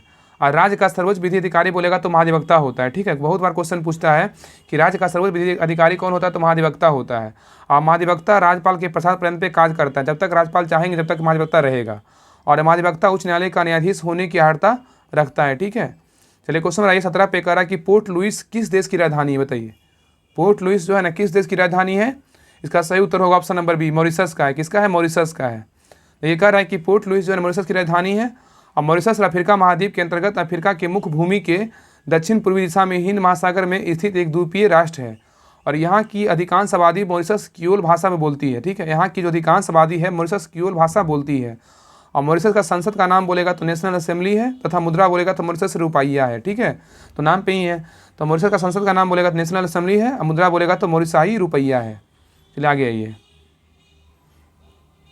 देखिए मॉरिशस का राष्ट्रपति बोलेगा तो कौन है, पृथ्वी सिंह रूपन है। और प्रधानमंत्री बोलेगा तो प्रवीण जुगनाथ हैं। और सितंबर 2019 के गृह मंत्रालय द्वारा जारी आंकड़ों के अनुसार मॉरिशस में लगभग जो है ना 10,000 भारतीय नागरिक रहते हैं। और लगभग 75% आबादी भारतीय मूल की होने के कारण मॉरिशस को लघु भारत कहते हैं। तो क्वेश्चन पूछेगा कि लघु भारत जो है किस देश को कहा जाता है, तो मॉरिशस को कहा जाता है। तो भारतीय मूल की होने के कारण क्या कहते हैं, मॉरिशस को लघु भारत कहा जाता है। आगे देखिए कह रहा है कि सेल्सियस मतलब फिरका, इसके बोला सेल्सियस की राजधानी कहाँ, तो विक्टोरिया है। भाषा बोलेगा सेसोलोइस क्रियोल है, अंग्रेजी फ्रेंच है, ठीक है। और संसद को क्या बोलते हैं सेशल्स में, तो नेशनल असेंबली बोलते हैं। और मुद्रा बोलेगा तो क्या है, तो सेशल्सी रुपया है, ठीक है। अधिकार आगे कि यह 115 अधिकारी के रूप में मान्यता प्राप्त द्वीपों और कई अनाम द्वीपों से मिलकर बना एक देश है जो अफ्रीका की मुख्य भूमि से पूर्व में हिंदी महासागर में 932 मील की दूरी पर स्थित है। आगे देखिए कह रहा है कोमोरोस अफ्रीका। कोमोरोस कहाँ है, तो अफ्रीका में। इसके बारे में बोल रहा है कि यह मेडागास्कर के उत्तर पश्चिम में हिंद महासागर में स्थित एक द्वीप समूह है। और कोमोरोस का बोलेगा राजधानी कहाँ है, तो मोरोनी है। मुद्रा बोलेगा तो फ्रैंक है। और संसद बोलेगा तो क्या है, कोमोरोस का असेंबली ऑफ द यूनियन है, ठीक है। और भाषा बोलेगा तो क्या है, कोमोरियन, फ्रेंच और अरबी है। आगे के देखे कह रहा है कि मोरिटानिया का बोल रहा है, इसकी उत्तरी अफ्रीका के पश्चिमी भाग में स्थित है। मोरिटानिया जो है उत्तरी अफ्रीका के पश्चिमी भाग में स्थित है। और मोरिटानिया की राजधानी बोलेगा तो नौवा कचोट है। और मुद्रा बोलेगा तो ओगुवा है। मुद्रा क्या है, ओगुवा। और संसद बोलेगा तो कौन सा है, तो पार्लियामेंट है। मोरिटानिया का संसद को क्या बोलते हैं, पार्लियामेंट बोलते हैं। और मोरिटानिया का भाषा बोलेगा तो क्या है, तो अरबी है। आगे देखिए दिया हुआ है कि अन्य प्रमुख अफ्रीकी देश, राजधानी है, मुद्रा है तथा संसद का नाम दिया हुआ है। किस देश का राजधानी कहाँ है, मुद्रा क्या है और क्या है, तो देखिए इसमें देश दिया हुआ है, देश दिया, राजधानी दिया हुआ है, मुद्रा दिया हुआ है, संसद दिया हुआ है। तो देखिए अल्जीरिया का राजधानी बोलेगा तो कहाँ है, अल्जीरियस है। कहाँ, अल्जीरियस, ठीक है। और मुद्रा बोलेगा तो क्या है, दिनार है। तो अल्जीरिया का मुद्रा बोलेगा दिनार है। संसद को क्या बोलते हैं, तो पार्लियामेंट कहते हैं। क्या कहते हैं, पार्लियामेंट। और मोरक्को का राजधानी बोलेगा तो क्या है, तो रबात है। और मोरक्को का मुद्रा बोलेगा तो क्या है, तो दिरहम है। क्या है, दिरहम। और मोरक्को का संसद को क्या बोलते हैं, तो पार्लियामेंट कहते हैं। क्या कहते हैं, पार्लियामेंट। नेक्स्ट है नाइजीरिया। नाइजीरिया का राजधानी बोलेगा तो कहाँ है, अबूजा है। कहाँ, अबूजा। और नाइजीरिया का अगर पूछेगा कि मुद्रा क्या है, तो नैरा है। क्या है, नैरा। और नाइजीरिया के पार्लियामेंट को क्या कहते हैं, तो नेशनल असेंबली कहते हैं। क्या कहते हैं, नेशनल असेंबली कहते हैं, ठीक है, याद रखिएगा। और आगे ये कह रहा है कि नाइजर का राजधानी बोलेगा तो नियामी है। कहाँ, नियामी। और नाइजर का अगर पूछेगा कि मुद्रा क्या है, तो फ्रैंक है। क्या है, फ्रैंक। और नाइजर का अगर पूछेगा कि पार्लियामेंट को क्या बोलते हैं, नेशनल असेंबली कहते हैं। क्या कहते हैं, नेशनल असेंबली कहते हैं। और नेक्स्ट देखिए नामीबिया की राजधानी कहाँ है, तो विंडहॉक है। कहाँ, विंडहॉक। नामीबिया का बोलेगा मुद्रा क्या है, तो रैंड है। क्या है, रैंड, ठीक है। और नामीबिया का अगर पार्लियामेंट को क्या बोलते हैं, नेशनल असेंबली कहते हैं। याद रखिएगा ना कि नाइजीरिया, नाइजर, नामीबिया ना से है ना, तीनों का नेशनल असेंबली पार्लियामेंट को बोला जाता है, ठीक है, नेशनल असेंबली। आगे देखिए सोमालिया का बोलेगा तो राजधानी कहाँ है, तो मोगदिशु है। और इसका राजधानी बोलेगा तो मुद्रा क्या है, तो सीलिंग है। क्या है, सीलिंग। पता है बीएसएससी में जो है ना 2 राजधानी और मुद्रा का क्वेश्चन आता है, बीएसएससी में सिलेबस में ऐड है, इसलिए राजधानी और मुद्रा ना हमेशा याद रखिए। तो याद रखिए सोमालिया का बोलेगा तो मोगादिशु। सोमालिया का बोलेगा पार्लियामेंट को क्या बोलते हैं, संघीय संसद बोलते हैं, ठीक है। सोमालिया के पार्लियामेंट को क्या बोलते हैं, संघीय संसद बोलते हैं। आगे देखिए कह रहा है कि सूडान की राजधानी कहाँ है, तो खार्तूम है। सूडान की राजधानी बोलेगा तो कहाँ है, तो खार्तूम। और सूडान का मुद्रा बोलेगा तो क्या है, तो पाउंड है। और सूडान का जो है ना पार्लियामेंट को क्या बोलते हैं, नेशनल असेंबली कहते हैं। तो सूडान के पार्लियामेंट को क्या बोलते हैं, नेशनल असेंबली बोलते हैं। तो नाइजर, नामीबिया और सूडान। नाइजर, नामीबिया और क्या है, नामीबिया और नाइजर। नाइजीरिया, नाइजर, नामीबिया का बोलेगा तो, और सूडान का बोलेगा तो क्या है, नेशनल असेंबली है। और नेक्स्ट देखिए मिस्र का राजधानी बोलेगा तो काहिरा है। और मुद्रा बोलेगा तो पाउंड है। और मिस्र के पार्लियामेंट को जो है ना पार्लियामेंट कहते हैं, ठीक है। और इथोपिया का राजधानी बोलेगा तो अदीस अबाबा है। और इथोपिया का मुद्रा बोलेगा तो बीर है। और इसका अगर पार्लियामेंट को क्या बोलते हैं, फेडरल पार्लियामेंट असेंबली कहते हैं, याद रखिएगा। आगे देखिए कह रहा है तंजानिया का राजधानी कहाँ है, तो डोडोमा है। और मुद्रा बोलेगा तो सीलिंग है। और इसका जो पार्लियामेंट को जो है ना क्या बोलते हैं, पार्लियामेंट ही कहते हैं। और घाना का राजधानी बोलेगा तो अकरा कहते हैं। घाना का राजधानी कहाँ है, तो अकरा। और मुद्रा बोलेगा तो कैडी है। और घाना का पार्लियामेंट को क्या बोलते हैं, तो पार्लियामेंट बोलते हैं, याद रखिएगा। और दक्षिण अफ्रीका का बोलेगा तो राजधानी कहाँ है, तो पिटोरिया है। और दक्षिण अफ्रीका का मुद्रा क्या है, तो रैंड है। और पार्लियामेंट को क्या बोलते हैं, तो पार्लियामेंट ही कहते हैं। तो याद रखें तंजानिया, घाना और दक्षिण अफ्रीका, ये तीनों को पार्लियामेंट को क्या बोलते हैं, पार्लियामेंट ही कहा जाता है। नेक्स्ट देखिए जाम्बिया है। जाम्बिया का वो राजधानी बोलेगा तो लुसाका है। मुद्रा बोलेगा तो क्वाचा है। और यहाँ का जाम्बिया का अगर पार्लियामेंट को क्या बोलते हैं, नेशनल असेंबली कहते हैं। तो जाम्बिया की राजधानी लुसाका, मुद्रा बोलेगा तो क्वाचा। और यहाँ के पार्लियामेंट को नेशनल असेंबली कहते हैं। और जिम्बाब्वे की राजधानी बोलेगा तो हरारे, मुद्रा बोलेगा तो डॉलर। और पार्लियामेंट को पार्लियामेंट ही कहते हैं। केन्या का राजधानी बोलेगा तो नैरोबी, मुद्रा बोलेगा तो सीलिंग। और पार्लियामेंट को जो है ना पार्लियामेंट कहा जाता है, याद रखिएगा। आगे देखिए 18 नंबर जो है देखिए मैथ का क्वेश्चन है। चलिए आगे आते हैं। ये सब देखिए मैथ का सोल्यूशन दिया हुआ, आगे बढ़ते हैं। ये भी देखिए रीजनिंग का दिया हुआ है, आगे आइए। 20 नंबर भी रीजनिंग का ही है, इसको बना लीजिएगा। बाकी आगे आइए देखिए 21 नंबर भी देखिए रीजनिंग क्वेश्चन है। आगे आइए, ये देखिए 22 नंबर देखिए मैथ का है। 22, 23 भी देखिए इधर मैथ का रीजनिंग का दिया हुआ है। 23, 24 भी देखिए है। आगे आइए 25 नंबर क्वेश्चन पे आइए। क्वेश्चन नंबर 25 पे आइए। क्वेश्चन नंबर 25 कह रहा है कि कौन सा ग्रंथ तमिल व्याकरण है, बताइए कौन सा ग्रंथ तमिल व्याकरण है, बताइए क्या होगा। तो इसका होगा तोल्काप्पियम है। क्या है? तोल्काप्पियम है। ठीक है, तो कह रहा है कौन सा ग्रंथ तमिल व्याकरण है, तोल्काप्पियम है। तो कह रहा है तोल्काप्पियम एक तमिल व्याकरण ग्रंथ है और जिसकी रचना तोल्काप्पियर के द्वारा किया गया था। नेक्स्ट देखिए, कह रहा है कि इस ग्रंथ से हिंदू धर्मशास्त्रों में वर्णित विवाह के 8 प्रकारों मतलब ब्रह्मा, दैव, आर्य, प्रजापत्य, असुर, गंधर्व, राक्षस तथा पैशाच का उल्लेख मिलता है। ठीक है, आगे देखिए कह रहा है कि यह ग्रंथ जो है ना, यह ग्रंथ बोल रहा है यह ग्रंथ प्राचीन संगम जो है चोल चेर पांड्य से संबंधित है। ठीक है, तोल्काप्पियम जो है ना, ये ग्रंथ जो है प्राचीन संगम वंश चोल चेर पांड्य से संबंधित है और संगम साहित्य का संग्रह जो है लगभग 300 ईसा पूर्व से लेकर 300 ईस्वी तक तमिलों द्वारा विविध सामाजिक पृष्ठभूमि में किया गया है, याद रखिएगा। तो कह रहा है कि संगम साहित्य का संग्रह लगभग 300 ईसा पूर्व से लेकर 300 ईस्वी तक तमिलों द्वारा विविध सामाजिक पृष्ठभूमि में किया गया है। आगे देखिए, अन्य संगम साहित्य निम्नलिखित है, उसके बारे में दिया हुआ पुस्तक दिया हुआ, उसका लेखक कौन कौन है बताइए। शिल्पाधिकारम के लेखक कौन है? इलांगो आडिगल है। कौन है? इलांगो आडिगल। और मणि मेखले के पुस्तक के लेखक कौन है? मणि मेखले के बोलेगा तो शीतलय सतनार है, शीतलय सतनार। और जीवक चिंतामणि के लेखक कौन है? जीवक चिंतामणि का बोलेगा तो तिरुभक्त देवर है, जिसको जैन भिक्षु थे। और तिरुकुल का बोलेगा तो कौन है?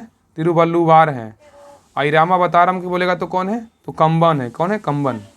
अन देखिए दिया हुआ अन परीक्षा उपयोगी महत्वपूर्ण तथ्य दिया हुआ है। शिल्पाधिकारम के बारे में बोल रहा है पायलों का गीत होता है, इसका अर्थ होता है पायलों का गीत होता है, को तमिल जनता में राष्ट्रीय काव्य माना जाता है।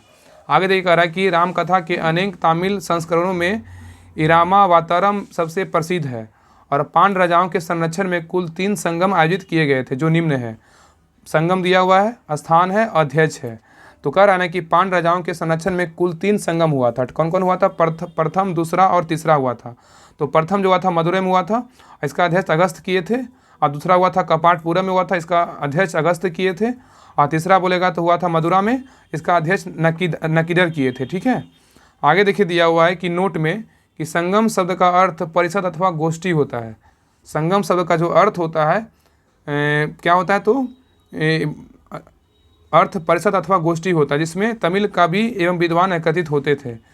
तो संगम शब्द का जो अर्थ होता है परिषद अथवा गोष्ठी होता है, जिनमें तमिल कवि एवं विद्वान एकत्रित होते थे। चलिए क्वेश्चन नंबर 26 पे कह रहा कि वाकाटक राजवंश के बाद किस राजवंश ने दक्षिण भारत में शासन किया था, बताइए क्या होगा। तो चालुक्य किया था। कौन किया था? चालुक्य किया था। ठीक है, तो कह रहा कि वाकाटक राजवंश के बाद किस राजवंश ने दक्षिण भारत में शासन किया था? तो चालुक्य किया था। कौन किया था? चालुक्य किया था। तो कह रहा कि वाकाटक राजवंश के बाद चालुक्य बादामी मतलब राजवंश ने दक्षिण अफ्रीका में भारत में शासन किया था। और वाकाटक राजवंश 3वीं शताब्दी ईसा पूर्व से 6वीं शताब्दी ईसा पूर्व तक दक्षिणापथ में शासन करने वाले समस्त राजवंशों में वाकाटक वंश सर्वाधिक क्या था? सम्मानित तथा सुसंस्कृत था। ठीक है, तो कह रहा है कि वाकाटक राजवंश 3वीं शताब्दी ईस्वी से 6वीं शताब्दी ईस्वी तक दक्षिणापथ में शासन करने वाले समस्त राजवंशों में वाकाटक वंश सर्वाधिक सम्मानित तथा सुसंस्कृत था। बादामी के चालुक्य ईसा की 6वीं शताब्दी के मध्य से लेकर 8वीं शताब्दी के मध्य जो है ना दक्षिणापथ पर चालुक्य वंश की शाखा का अधिपत्य रहा था। ठीक है, याद रखिएगा। कह रहा है कि चोल के बारे में, ये कह रहा है कि चोल के बारे में दिया हुआ है। कह रहा है कि चोल का साम्राज्य 9वीं शताब्दी में पल्लवों के ध्वंसवेशों पर स्थापित हुआ था। तो कह रहा है कि चोलों का जो साम्राज्य है ना 9वीं शताब्दी में पल्लवों के ध्वंसवेशों पर स्थापित हुआ था। और चोल वंश का संस्थापक बोलेगा तो कौन था? विजयालय था, जो 850 से 887 ईस्वी तक था और जिसकी राजधानी तंजाई मतलब तंजौर या तंजावर था। ठीक है, याद रखिएगा। तो चोल वंश का संस्थापक कौन था? विजयालय था। उसकी राजधानी कहाँ था? तंजौर था। आगे देखिए कह रहा है कि चोल साम्राज्य का सर्वाधिक विस्तार बोलेगा तो राजेंद्र प्रथम के शासनकाल में हुआ था। तो चोल साम्राज्य का जो सर्वाधिक विस्तार हुआ था राजेंद्र प्रथम के शासनकाल में हुआ था। और बंगाल के पाल शासक महिपाल को पराजित करने के बाद राजेंद्र प्रथम ने गंगोड चोलपुरम की उपाधि धारण की और नवीन राजधानी गंगोड चोलपुरम के निकट गंगम नामक विशाल तालाब का निर्माण करवाया। आगे देखिए कह रहा है कि सातवाहन राजवंश क्या है? तो कह रहा है सिमुक ने 60 ईसा पूर्व में कण्व वंश के अंतिम शासक सुशर्मा की हत्या कर दी और सातवाहन वंश की स्थापना की। ठीक है, तो कह रहा है सातवाहन वंश के बारे में बोल रहा है कि सातवाहन जो है ना राजवंश के बारे में कि सिमुक ने 60 ईसा पूर्व में कण्व वंश के अंतिम शासक सुशर्मा की हत्या कर दी और सातवाहन वंश का स्थापना किया। सातवाहन वंश का संस्थापक कौन था? तो ये बोले याद रखिए सिमुक था। कौन था? सिमुक। आगे देखिए कह रहा है कि सातवाहन वंश के प्रमुख शासक बोलेगा तो सिमुक, सातकर्णी और गौतमी पुत्र है। गौतमीपुत्र सातकर्णी और वशिष्ठ पुत्र पुलमावी तथा यज्ञश्री सातकर्णी हैं। नेक्स्ट कह रहा है कि इस राजवंश के शासकों के समय प्रसिद्ध साहित्यकार हाल एवं गुनाडे थे। और हाल ने गाथा सप्तशती तथा गुनाडे ने बृहद कथा नामक पुस्तक की रचना किया था। तो क्वेश्चन पूछेगा ना कि गाथा मतलब हाल जो किया था ना, गाथा सप्तशती मतलब पुस्तक का रचना किसने किया था, तो हाल किया था। और बृहद कथा का बोलेगा तो गुनाडे किया था, ठीक है। और सातकर्णी ने 2 अश्वमेध तथा 1 राजसूय यज्ञ किया था। तो क्वेश्चन पूछेगा कि कौन सा शासक था जो 2 अश्वमेध तथा 1 राजसूय यज्ञ करवाया था, तो सातकर्णी करवाया था। नेक्स्ट कह रहा है कि सातवाहनों की राजकीय भाषा बोलेगा तो प्राकृत एवं लिपि बोलेगा तो बराही थी, ठीक है। हाँ, सातवाहन ने चांदी तांबे सीसा सर्वाधिक प्रोटीन और कांसे की मुद्राओं का प्रचलन किया था। तो याद रखिएगा कि सातवाहन ने चांदी तांबे सीसा सर्वाधिक प्रोटीन और कांसे की मुद्राओं का प्रचलन किया था। आगे देखिए राष्ट्रकूट राजवंश के बारे में दिया हुआ है। कह रहा है कि राष्ट्रकूट राजवंश का संस्थापक कौन था, तो दंतेद्रुव था। 752 ईस्वी में किया था। और इसका शुरुआत जो है ना कर्नाटक के चालुक्य राजाओं के अधीन थे, ठीक है। और इसकी राजधानी बोलेगा तो राष्ट्रकूट वंश की राजधानी बोलेगा तो मानकीर या तो मानखेड़, वर्तमान में मालखेड़ सोलापुर के निकट थी, ठीक है। आगे कह रहा है कि राष्ट्रकूट वंश के प्रमुख शासक बोलेगा तो कृष्ण प्रथम, ध्रुव, गोविंद तृतीय, अमोघ वर्ष, कृष्ण द्वितीय, इंद्र तृतीय और कृष्ण तृतीय हैं। एलोरा के प्रसिद्ध कैलाश मंदिर का निर्माण कृष्ण प्रथम ने करवाया था। तो एलोरा के जो प्रसिद्ध कैलाश मंदिर है उसका निर्माण किसने करवाया था, तो कृष्ण प्रथम ने करवाया था। नेक्स्ट कह रहा है कि ध्रुव राष्ट्रकूट वंश का पहला शासक था जिसने कन्नौज पर अधिकार करने हेतु जो है ना त्रिपक्षीय संघर्ष में भाग लिया और प्रतिहार शासक वत्सराज एवं पाल नरेश धर्मपाल को पराजित किया, ठीक है, याद रखिएगा। तो कह रहा है कि ध्रुव राष्ट्रकूट वंश का पहला शासक था। जो ध्रुव था ना वो राष्ट्रकूट वंश का पहला शासक था और जिसने कन्नौज पर अधिकार करने हेतु त्रिपक्षीय संघर्ष में भाग लिया और प्रतिहार शासक वत्सराज एवं पाल नरेश धर्मपाल को क्या किया, पराजित किया।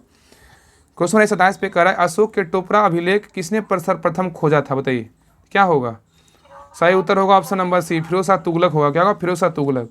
तो कह रहा है अशोक के टोपरा अभिलेख किसने सर्वप्रथम खोजा था, फिरोज शाह तुगलक खोजा था। तो कह रहा है अशोक के टोपरा अभिलेख को फिरोज शाह तुगलक ने सर्वप्रथम खोजा था। और फिरोज शाह तुगलक ने जब टोपरा कला गुजरात के गिरनार की पहाड़ियों में शिकार के लिए आया तब उसकी नज़र इस स्तंभ पर पड़ी और पहले वह इसे तोड़ना चाहता था लेकिन बाद में इसे अपने साथ दिल्ली ले जाने का मन बनाया। इस बात का वर्णन इतिहासकार श्याम सिराज ने तारीखे फिरोजशाही में किया है, ठीक है। अशोक के शिलालेख की खोज 1750 में पादेट्टी पैंथलर ने की थी। तो अशोक के शिलालेख की खोज कब हुआ था, 1750 में हुआ था और पादेट्टी पैंथलर ने किया था। और अशोक के अभिलेख पढ़ने की सबसे पहले सफलता जो है 1837 में जेम्स प्रिंसेप्ट को हुआ था। किसको हुआ था, जेम्स प्रिंसेप्ट को हुआ था। आगे देखिए कह रहा है कि अशोक के सभी अभिलेखों का विषय प्रशासनिक था जबकि रोमनदेही अभिलेख का विषय जो था ना आर्थिक था। Captain Hawkins English east India company का राजनयिक था। यह मुगल शासक जहांगीर के समय 1608 में मुगल दरबार में आया था। चलिए क्वेश्चन 28 पे कह रहा है कि सर्वप्रथम कृषि का जो साक्ष है ना किस स्थल से प्राप्त हुआ था, बताइए।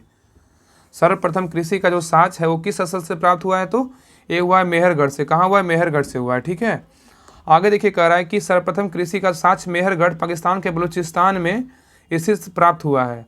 यहाँ से 7000 ईसा पूर्व के गेहूं के साक्ष्य मिले हैं जबकि प्राचीनतम चावल के साक्ष्य वाला स्थल गोल्डीवा मतलब इलाहाबाद जिला उत्तर प्रदेश में है। आगे कह रहा है कि नवीनतम खोजों के आधार पर भारतीय उपमहाद्वीप में प्राचीनतम कृषि साक्ष्य वाला स्थल उत्तर प्रदेश के संत कबीर नगर जिले में स्थित लहुरा देव है। यहाँ 9000 ईस्वी पूर्व से जो है ना 7000 ईसा पूर्व के बीच के चावल के साक्ष्य प्राप्त हुए हैं, ठीक है, याद रखिएगा। आगे कह रहा है कि कृषि का आविष्कार जो है ना कृषि का आविष्कार नवपाषाण काल में हुआ था, ठीक है। तो कृषि का जो आविष्कार हुआ है वो नवपाषाण काल में हुआ है। आगे देखिए ये शब्द जो है ना घटना से उठा के दे दिया जाए एकदम, ठीक है ना। तो घटना श्री से जिनको भी जुड़ना है ना जुड़ जाइए। आपको लास्ट में बता दें कैसे कैसे क्या जुड़ना है और क्या क्या जो उसमें करवाया जाएगा, ठीक है। तो पहले भी क्लास कंप्लीट कर लेते हैं। देखा रहा है कृषि का जो आविष्कार है नवपाषाण काल में हुआ था, ठीक है। और मुख्य नवपाषाण कालीन स्थल क्या क्या है, तो बेलन घाटी उत्तर प्रदेश में है, रेणुगुंटा बोलेगा तो आंध्र प्रदेश में है, और सोहन घाटी बोलेगा तो मध्य प्रदेश में है, और सिंहभूम बोलेगा तो झारखंड में है, ठीक है। ये नवपाषाण कालीन स्थल है, बेलन घाटी, रेणुगुंटा, सोहन घाटी और सिंहभूम है। आगे देखिए कह रहा है कि नवपाषाण कालीन स्थल बुर्ज होम एवं गुफ कराल जम्मू कश्मीर से अनेक गर्तावास मृदभांड आदि प्राप्त हुए हैं। बुर्ज होम से विशिष्ट आयताकार कुल्हाड़ी एवं कुत्ते का अपने मालिक के साथ दफनाए जाने का साक्ष्य मिला है, ठीक है। तो बुर्ज होम से विशिष्ट आयताकार कुल्हाड़ी एवं कुत्ते का अपने मालिक के साथ दफनाए जाने का साक्ष्य मिला है। क्वेश्चन पूछेगा कि आयताकार कुल्हाड़ी एवं कुत्ते का अपने मालिक के साथ दफनाए जाने का जो साक्ष्य मिला है वो कहाँ से मिला है, तो बुर्ज होम से मिला है। आगे देखिए कह रहा है चिरांद बिहार में प्रचुर मात्रा में हड्डी के उपकरण पाए गए हैं। तो प्रचुर मात्रा में पूछेगा कि हड्डी के उपकरण कहाँ पाए गए हैं, तो चिरांद बिहार में, जो मुख्य रूप से जो है ना हिरन के सींग के हैं। ठीक है, मुख्य रूप से हिरन के सींग के हैं। आगे कह रहा है कि नवपाषाणकालीन उपकरणों के कुल्हाड़ी, बसूली, छेनी, खुरपी, कुदाल, हथौड़ी आदि प्रमुख हैं। मध्य पाषाण काल से पशुपालन का साक्ष्य मिलता है। इसके प्रारंभिक साक्ष्य मध्य प्रदेश के होशंगाबाद निकट आदमगढ़ और राजस्थान के भीलवाड़ा जिले में स्थित बागोर से मिलते हैं। आगे देखिए आइए, यहाँ पे दिया हुआ है कुछ हड़प्पाकालीन पुरास्थल दिया हुआ है जो निम्न है। देखिए स्थल दिया हुआ है, नदी दिया हुआ, उत्खननकर्ता दिया हुआ, वर्तमान स्थिति दिया हुआ है कि कौन सा वर्तमान स्थिति था।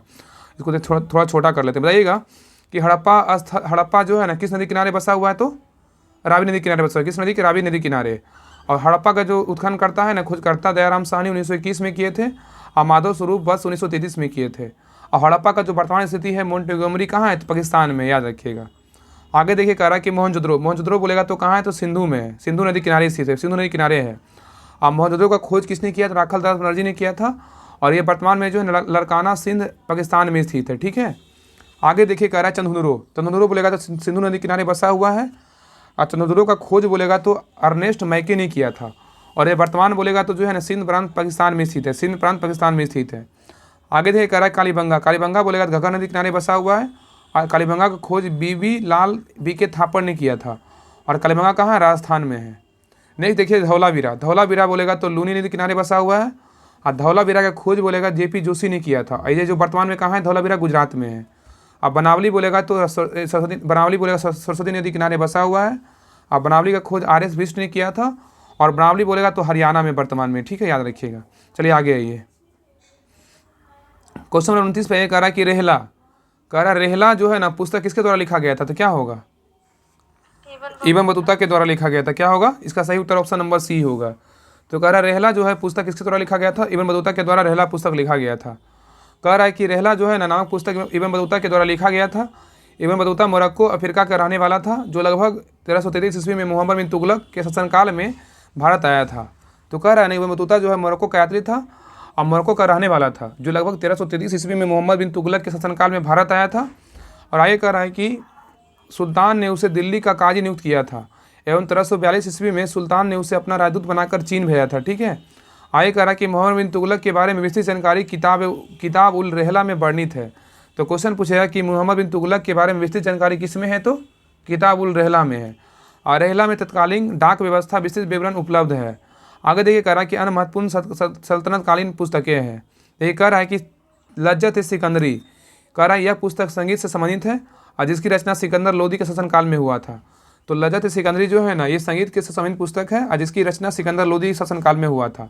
और तबकात नासिरी है, यह मिनहास सिराज की रचना है। यह इस पुस्तक में मोहम्मद गौरी से लेकर नसरुद्दीन महमूद तक इतिहास का वर्णन किया गया तबकात नासिरी में।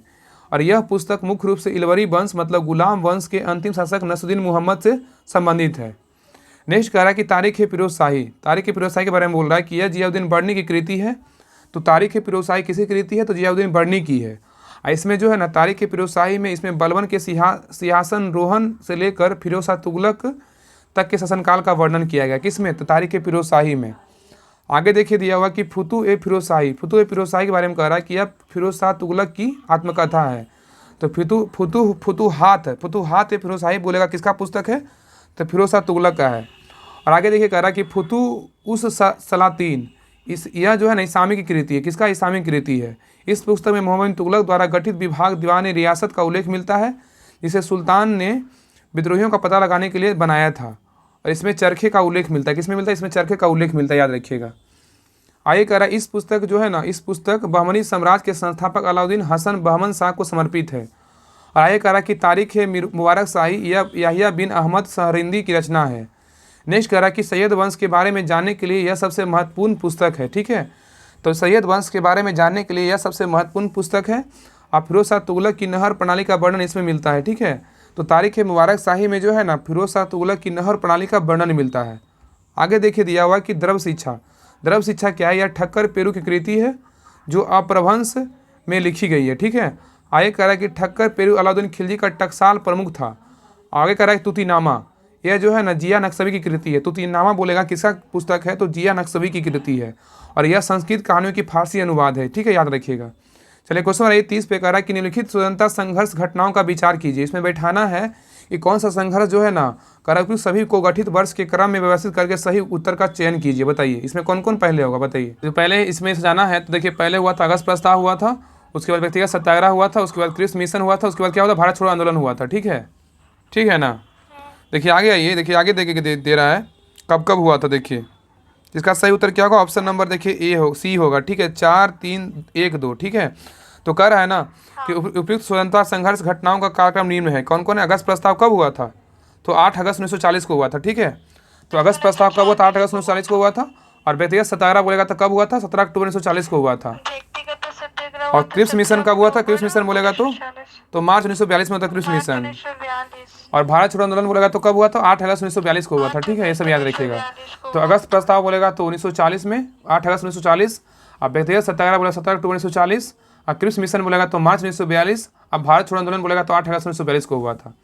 आगे देखिए दिया हुआ कि अगस्त प्रस्ताव के बारे में कह रहा है कि लॉर्ड लिथगो ने द्वितीय विश्व युद्ध में कांग्रेस का सहयोग प्राप्त करने के लिए उनके समक्ष एक प्रस्ताव रखा, जिसे अगस्त प्रस्ताव का नाम दिया गया, जिसमें कांग्रेस द्वारा अंतिम सरकार के गठन करने की मांग को खारिज कर दिया गया। ठीक है, याद रखिएगा। आगे कह रहा है कांग्रेस के द्वारा अगस्त प्रस्ताव को अस्वीकार कर दिया गया तथा पाकिस्तान की मांग स्पष्ट रूप से स्वीकार न किए जाने के कारण मुस्लिम लीग ने भी इस प्रस्ताव को क्या किया, अस्वीकार कर दिया। ठीक है, चलिए आगे ये कर रहा है व्यक्तिगत सत्याग्रह। व्यक्तिगत सत्याग्रह के बारे में बोल रहा है कि कांग्रेस ने अगस्त प्रस्ताव के विरोध में तथा द्वितीय विश्व युद्ध में अपने आप को अलग सिद्ध करने के लिए व्यक्तिगत सत्याग्रह का आरंभ किया था। ठीक है, तो कह रहा है कि कांग्रेस ने अगस्त प्रस्ताव के विरोध में तथा द्वितीय विश्व युद्ध में अपने आप को अलग सिद्ध करने के लिए व्यक्तिगत सत्याग्रह का आरंभ किया था और यह विचारधारा गांधी जी की थी। आगे देखिए कह रहा है कि व्यक्तिगत सत्याग्रह पवनार आश्रम महाराष्ट्र से आरंभ किया गया था और 17 अक्टूबर 1940 को विनोबा भावे पहले और बाद में जवाहरलाल नेहरू और दूसरे एवं ब्रह्मदत्त तीसरे सत्याग्रही बने थे। ठीक है, तो कह रहा है ना कि 17 अक्टूबर 1940 को विनोबा भावे पहले थे और बाद में जवाहरलाल दूसरे बने और तीसरे बोलेगा तो ब्रह्मदत्त थे। ठीक है, और इस आंदोलन को दिल्ली चलो आंदोलन भी कहा जाता है। ठीक है, आगे देखिए कह रहा है क्रिप्स मिशन। तो कह रहा है कि ब्रिटेन के तत्कालीन प्रधानमंत्री विंस्टन चर्चिल द्वारा 11 मार्च 1942 को क्रिप्स मिशन की घोषणा की गई और 23 मार्च 1942 को क्रिप्स मिशन जो है ना कल प्रतिनिधि भारत पहुंचा। ठीक है, आगे देखिए कह रहा है कि क्रिप्स मिशन जो है ना, क्रिप्स मिशन में भारत के लिए अधोलिखित प्रावधान है। कह रहा है द्वितीय विश्व युद्ध के बाद यथाशीघ्र भारत में स्वशासन अर्थात डोमिनियन स्टेट का अधिकार दिया जाएगा। ठीक है, तो कह रहा है कि द्वितीय विश्व युद्ध के बाद यथाशीघ्र भारत को स्वशासन अर्थात डोमिनियन स्टेट का अधिकार दिया जाएगा। आगे कह रहा है कि पृथक पाकिस्तान की मांग को अस्वीकार करते हुए उनके सदस्यों की संतुष्टि हेतु यह आश्वासन दिया कि जो प्रांत इसे असहमत है वे पूर्वतः या पूर्णतः स्वतंत्र रहना चाहते हैं वे रह सकते हैं। ठीक है, आगे कह रहा है कि भारतीय संविधान सभा तथा ब्रिटिश सरकार के मध्य अल्पसंख्यकों के हितों को लेकर समझौता होगा और वायसराय की एक नई कार्यकारी परिषद का गठन किया जाएगा जिसमें भारतीय जनता के प्रमुख वर्गों के प्रतिनिधि शामिल होंगे। नेक्स्ट कह रहा है कि क्रिप्स की भारतीय नेताओं से बातचीत असफल हो गई क्योंकि इसमें पूर्ण स्वाधीनता की जगह डोमिनियन स्टेट संविधान सभा में रियासतों के शासकों द्वारा नामांकित लोगों की मौजूदगी तथा भारत से संभावित विभाजन पर कड़ी आपत्ति थी। ठीक है, कड़ी आपत्ति थी। चलिए आगे आइए, आगे देखिए दिया हुआ और भी डिटेल दिया हुआ है। कह रहा है कि महात्मा गांधी ने क्रिप्स प्रस्तावों को उत्तर दिनांकित चेक तथा ऐसे बैंक का नाम टूट रहा है कहा था। तो महात्मा गांधी जो है ना क्रिप्स प्रस्तावों को उत्तर दिनांकित चेक तथा ऐसे बैंक का नाम जो टूट रहा है कहा था। मुस्लिम लीग ने पृथक पाकिस्तान की मांग को अस्वीकार करने पर क्रिप्स प्रस्ताव को अस्वीकार कर दिया। ठीक है, तो कह रहा है कि मुस्लिम लीग ने पृथक पाकिस्तान की मांग को अस्वीकार करने पर क्रिप्स प्रस्ताव को क्या कर दिया, अस्वीकार कर दिया। नेक्स्ट देखिए कह रहा है कि भारत छोड़ो आंदोलन के बारे में। तो कह रहा है कि 8 अगस्त 1942 को बम्बई के ग्वालियर टैंक मैदान में हुए कांग्रेस समिति की बैठक में अंग्रेजों भारत छोड़ो के प्रस्ताव को अंगीकार किया। इस आंदोलन के दौरान 9 अगस्त 1942 को गांधी जी तथा कांग्रेस के मुख्य नेताओं को ऑपरेशन जीरो आवर के तहत गिरफ्तार कर लिया गया। आगे कह रहा है कि गांधी जी, सरोजिनी नायडू एवं कस्तूरबा गांधी को गिरफ्तार कर पुणे के आगा खां पैलेस में जवाहरलाल नेहरू को अहमदनगर जेल में और राजेंद्र प्रसाद को बांकीपुर जेल में एवं जयप्रकाश नारायण को हजारीबाग सेंट्रल जेल में रखा गया था। ठीक है, आगे कह रहा है कि जयप्रकाश नारायण को हजारीबाग सेंट्रल जेल से दिवाली की रात को भागकर नेपाल चले गए। वहाँ जाकर उन्होंने आज़ाद दस्ता का गठन किया था। ठीक है, तो आज़ाद दस्ता का गठन किसने किया था, जयप्रकाश नारायण ने किया था। वह ये कह रहा है कि सितंबर 1942 के बाद बढ़ते हुए ब्रिटिश दमन के विरुद्ध यह आंदोलन भूमिगत हो गया और भूमिगत नेताओं में प्रमुख थे जयप्रकाश नारायण, राम मनोहर लोहिया, अच्युत पटवर्धन थे और अरुणा आशा पली थे। नेक्स्ट कह रहा है कि आंदोलन के प्रति सरकार की दमनात्मक कार्रवाई के विरुद्ध गांधी जी ने आगा खां पैलेस 21 दिन की उपवास की घोषणा कर दी और 7 मार्च 1947 को उन्होंने भूख हड़ताल वापस ले ली। अब बाद में जो है ना खराब स्वास्थ्य के कारण 6 मई 1944 को उन्हें रिहा कर दिया। तो कह रहा है ना कि आंदोलन के प्रति सरकार की दमनात्मक कार्रवाई के विरुद्ध गांधी जी ने आगा खां पैलेस में 21 दिन की उपवास की घोषणा कर दी और 7 मार्च 1943 को उन्होंने भूख हड़ताल वापस ले ली और बाद में खराब स्वास्थ्य के कारण जो है ना 6 मई 1947 को गांधी जी को क्या कर दिया गया, तो रिहा कर दिया गया। तो ना अब रहने दीजिए, आगे जो है क्वेश्चन नंबर 31 से जो है ना अगले क्लास में कर लेंगे, क्योंकि ना 1 घंटा से ऊपर क्लास हो गया तो ज़्यादा लॉन्ग क्लास हो जाएगा, आप लोग देखिएगा नहीं। बाकी आप लोग बताइएगा कि हाँ अगर कोई प्रॉब्लम होगा तो आप कमेंट कीजिए, कर दीजिएगा। बाकी इसमें डिटेल ना बहुत ज़्यादा है, तो अच्छे से डिस्कशन के साथ कंप्लीट करेंगे तो ज़्यादा बेहतर होगा ना। तो 30 क्वेश्चन तक पढ़े हैं, अगले क्लास में 30 क्वेश्चन जितना होगा उतना कर लेंगे, बाकी नहीं होगा तो 3 क्लास में ख़त्म होगा, क्योंकि इसमें डिटेल थोड़ा ज़्यादा है और 1 घंटा से ज़्यादा ऊपर क्लास हो चुका है। तो आप लोग इसको क्लास को अच्छे से देखिए, आपको हर जगह शेयर कीजिए और सब्सक्राइब जरूर कीजिए। और अब आपको जो है ना पेड बैच के बारे में जानकारी दे देते हैं, कैसे कैसे जो है इसमें क्या क्या चलेगा आपको बता देते हैं। आप लोग 2 मिनट 1 मिनट ना रुक जाइए। देखिए पेड बैच में जो है ना बिहार दरोगा होमवर्क सीरीज जो है ना टारगेट जो होमवर्क सीरीज है यही स्टार्ट हुआ है। घटनाचक्र का सभी बुक दिया हुआ है, इसमें हिस्ट्री स्टार्ट हुआ है, ज्योग्राफी स्टार्ट हुआ है, साइंस स्टार्ट हुआ है। ये जो है ना कल सिर्फ घटनाचक्र का होमवर्क मिला है और लुसेंट सब्जेक्टिव का मिला है और एनसीईआरटी 60 संग्रह का होमवर्क मिला है। बाकी अभी जो है ना सारा बुक का होमवर्क अभी नहीं मिला है। तो जो लोग भी ज्वाइन होना चाहते हैं सभी लोग ज्वाइन कर लीजिए। और इसमें जो है 2 आपका टेस्ट होगा, एक बिहार दरोगा का प्रैक्टिस सेट होगा टेलीग्राम पर, एक 6500 का एडिटोरियल 6500 का टेस्ट होगा और एक टेस्ट आपको ना प्रैक्टिस सेट आपको PDF दिया जाएगा, डिटेल PDF 3 दिन दिया जाएगा, मंडे और वेडनेसडे और फ्राइडे दिया जाएगा। 3 दिन आपको टेस्ट लगाना है, डिटेल आपको पढ़ना है और OMR शीट पर टेस्ट लगाना है। और जितना बुक आपको दिख रहा है ना आपको सारा बुक आपको करवाया जाएगा। और इसका जो फ़ी है वही 149 रुपये लग रहा है। जिनको ज्वाइन होना है आप टेलीग्राम चैनल लिंक ज्वाइन कर लीजिए, वहाँ पे आपको सारा डिटेल दिया हुआ है, इसको आप पढ़ लीजिए, जो भी सारा लिखा हुआ है ना सारा पढ़ लीजिए। और बाकी और भी ज़्यादा डिटेल चाहिए तो आप टेलीग्राम चैनल ज्वाइन कर लीजिए, वहाँ पे सारा डिटेल जो है ना डाला हुआ है। आप वहाँ पे ID भी दिया हुआ, आप वहाँ पे मैसेज कर सकते पूछ सकते हैं या पे कॉल भी कर सकते हैं।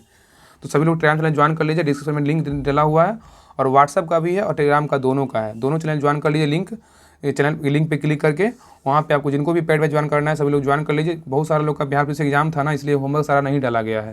तो इस सप्ताह जो है ना मतलब इस सप्ताह लास्ट तक सभी होमवर्क जो है रेगुलर बेसिस पे स्टार्ट हो जाएगा। तो जिनको ज्वाइन करना है ज्वाइन कर लीजिए। आपको जितना भी यूट्यूब पे क्लास आएगा सभी का PDF आपको वहाँ पे दिया जाएगा उस ग्रुप में। और बाकी होमवर्क सीरीज जो है ना सारा का मतलब आपको कंप्लीट करवाया जाएगा।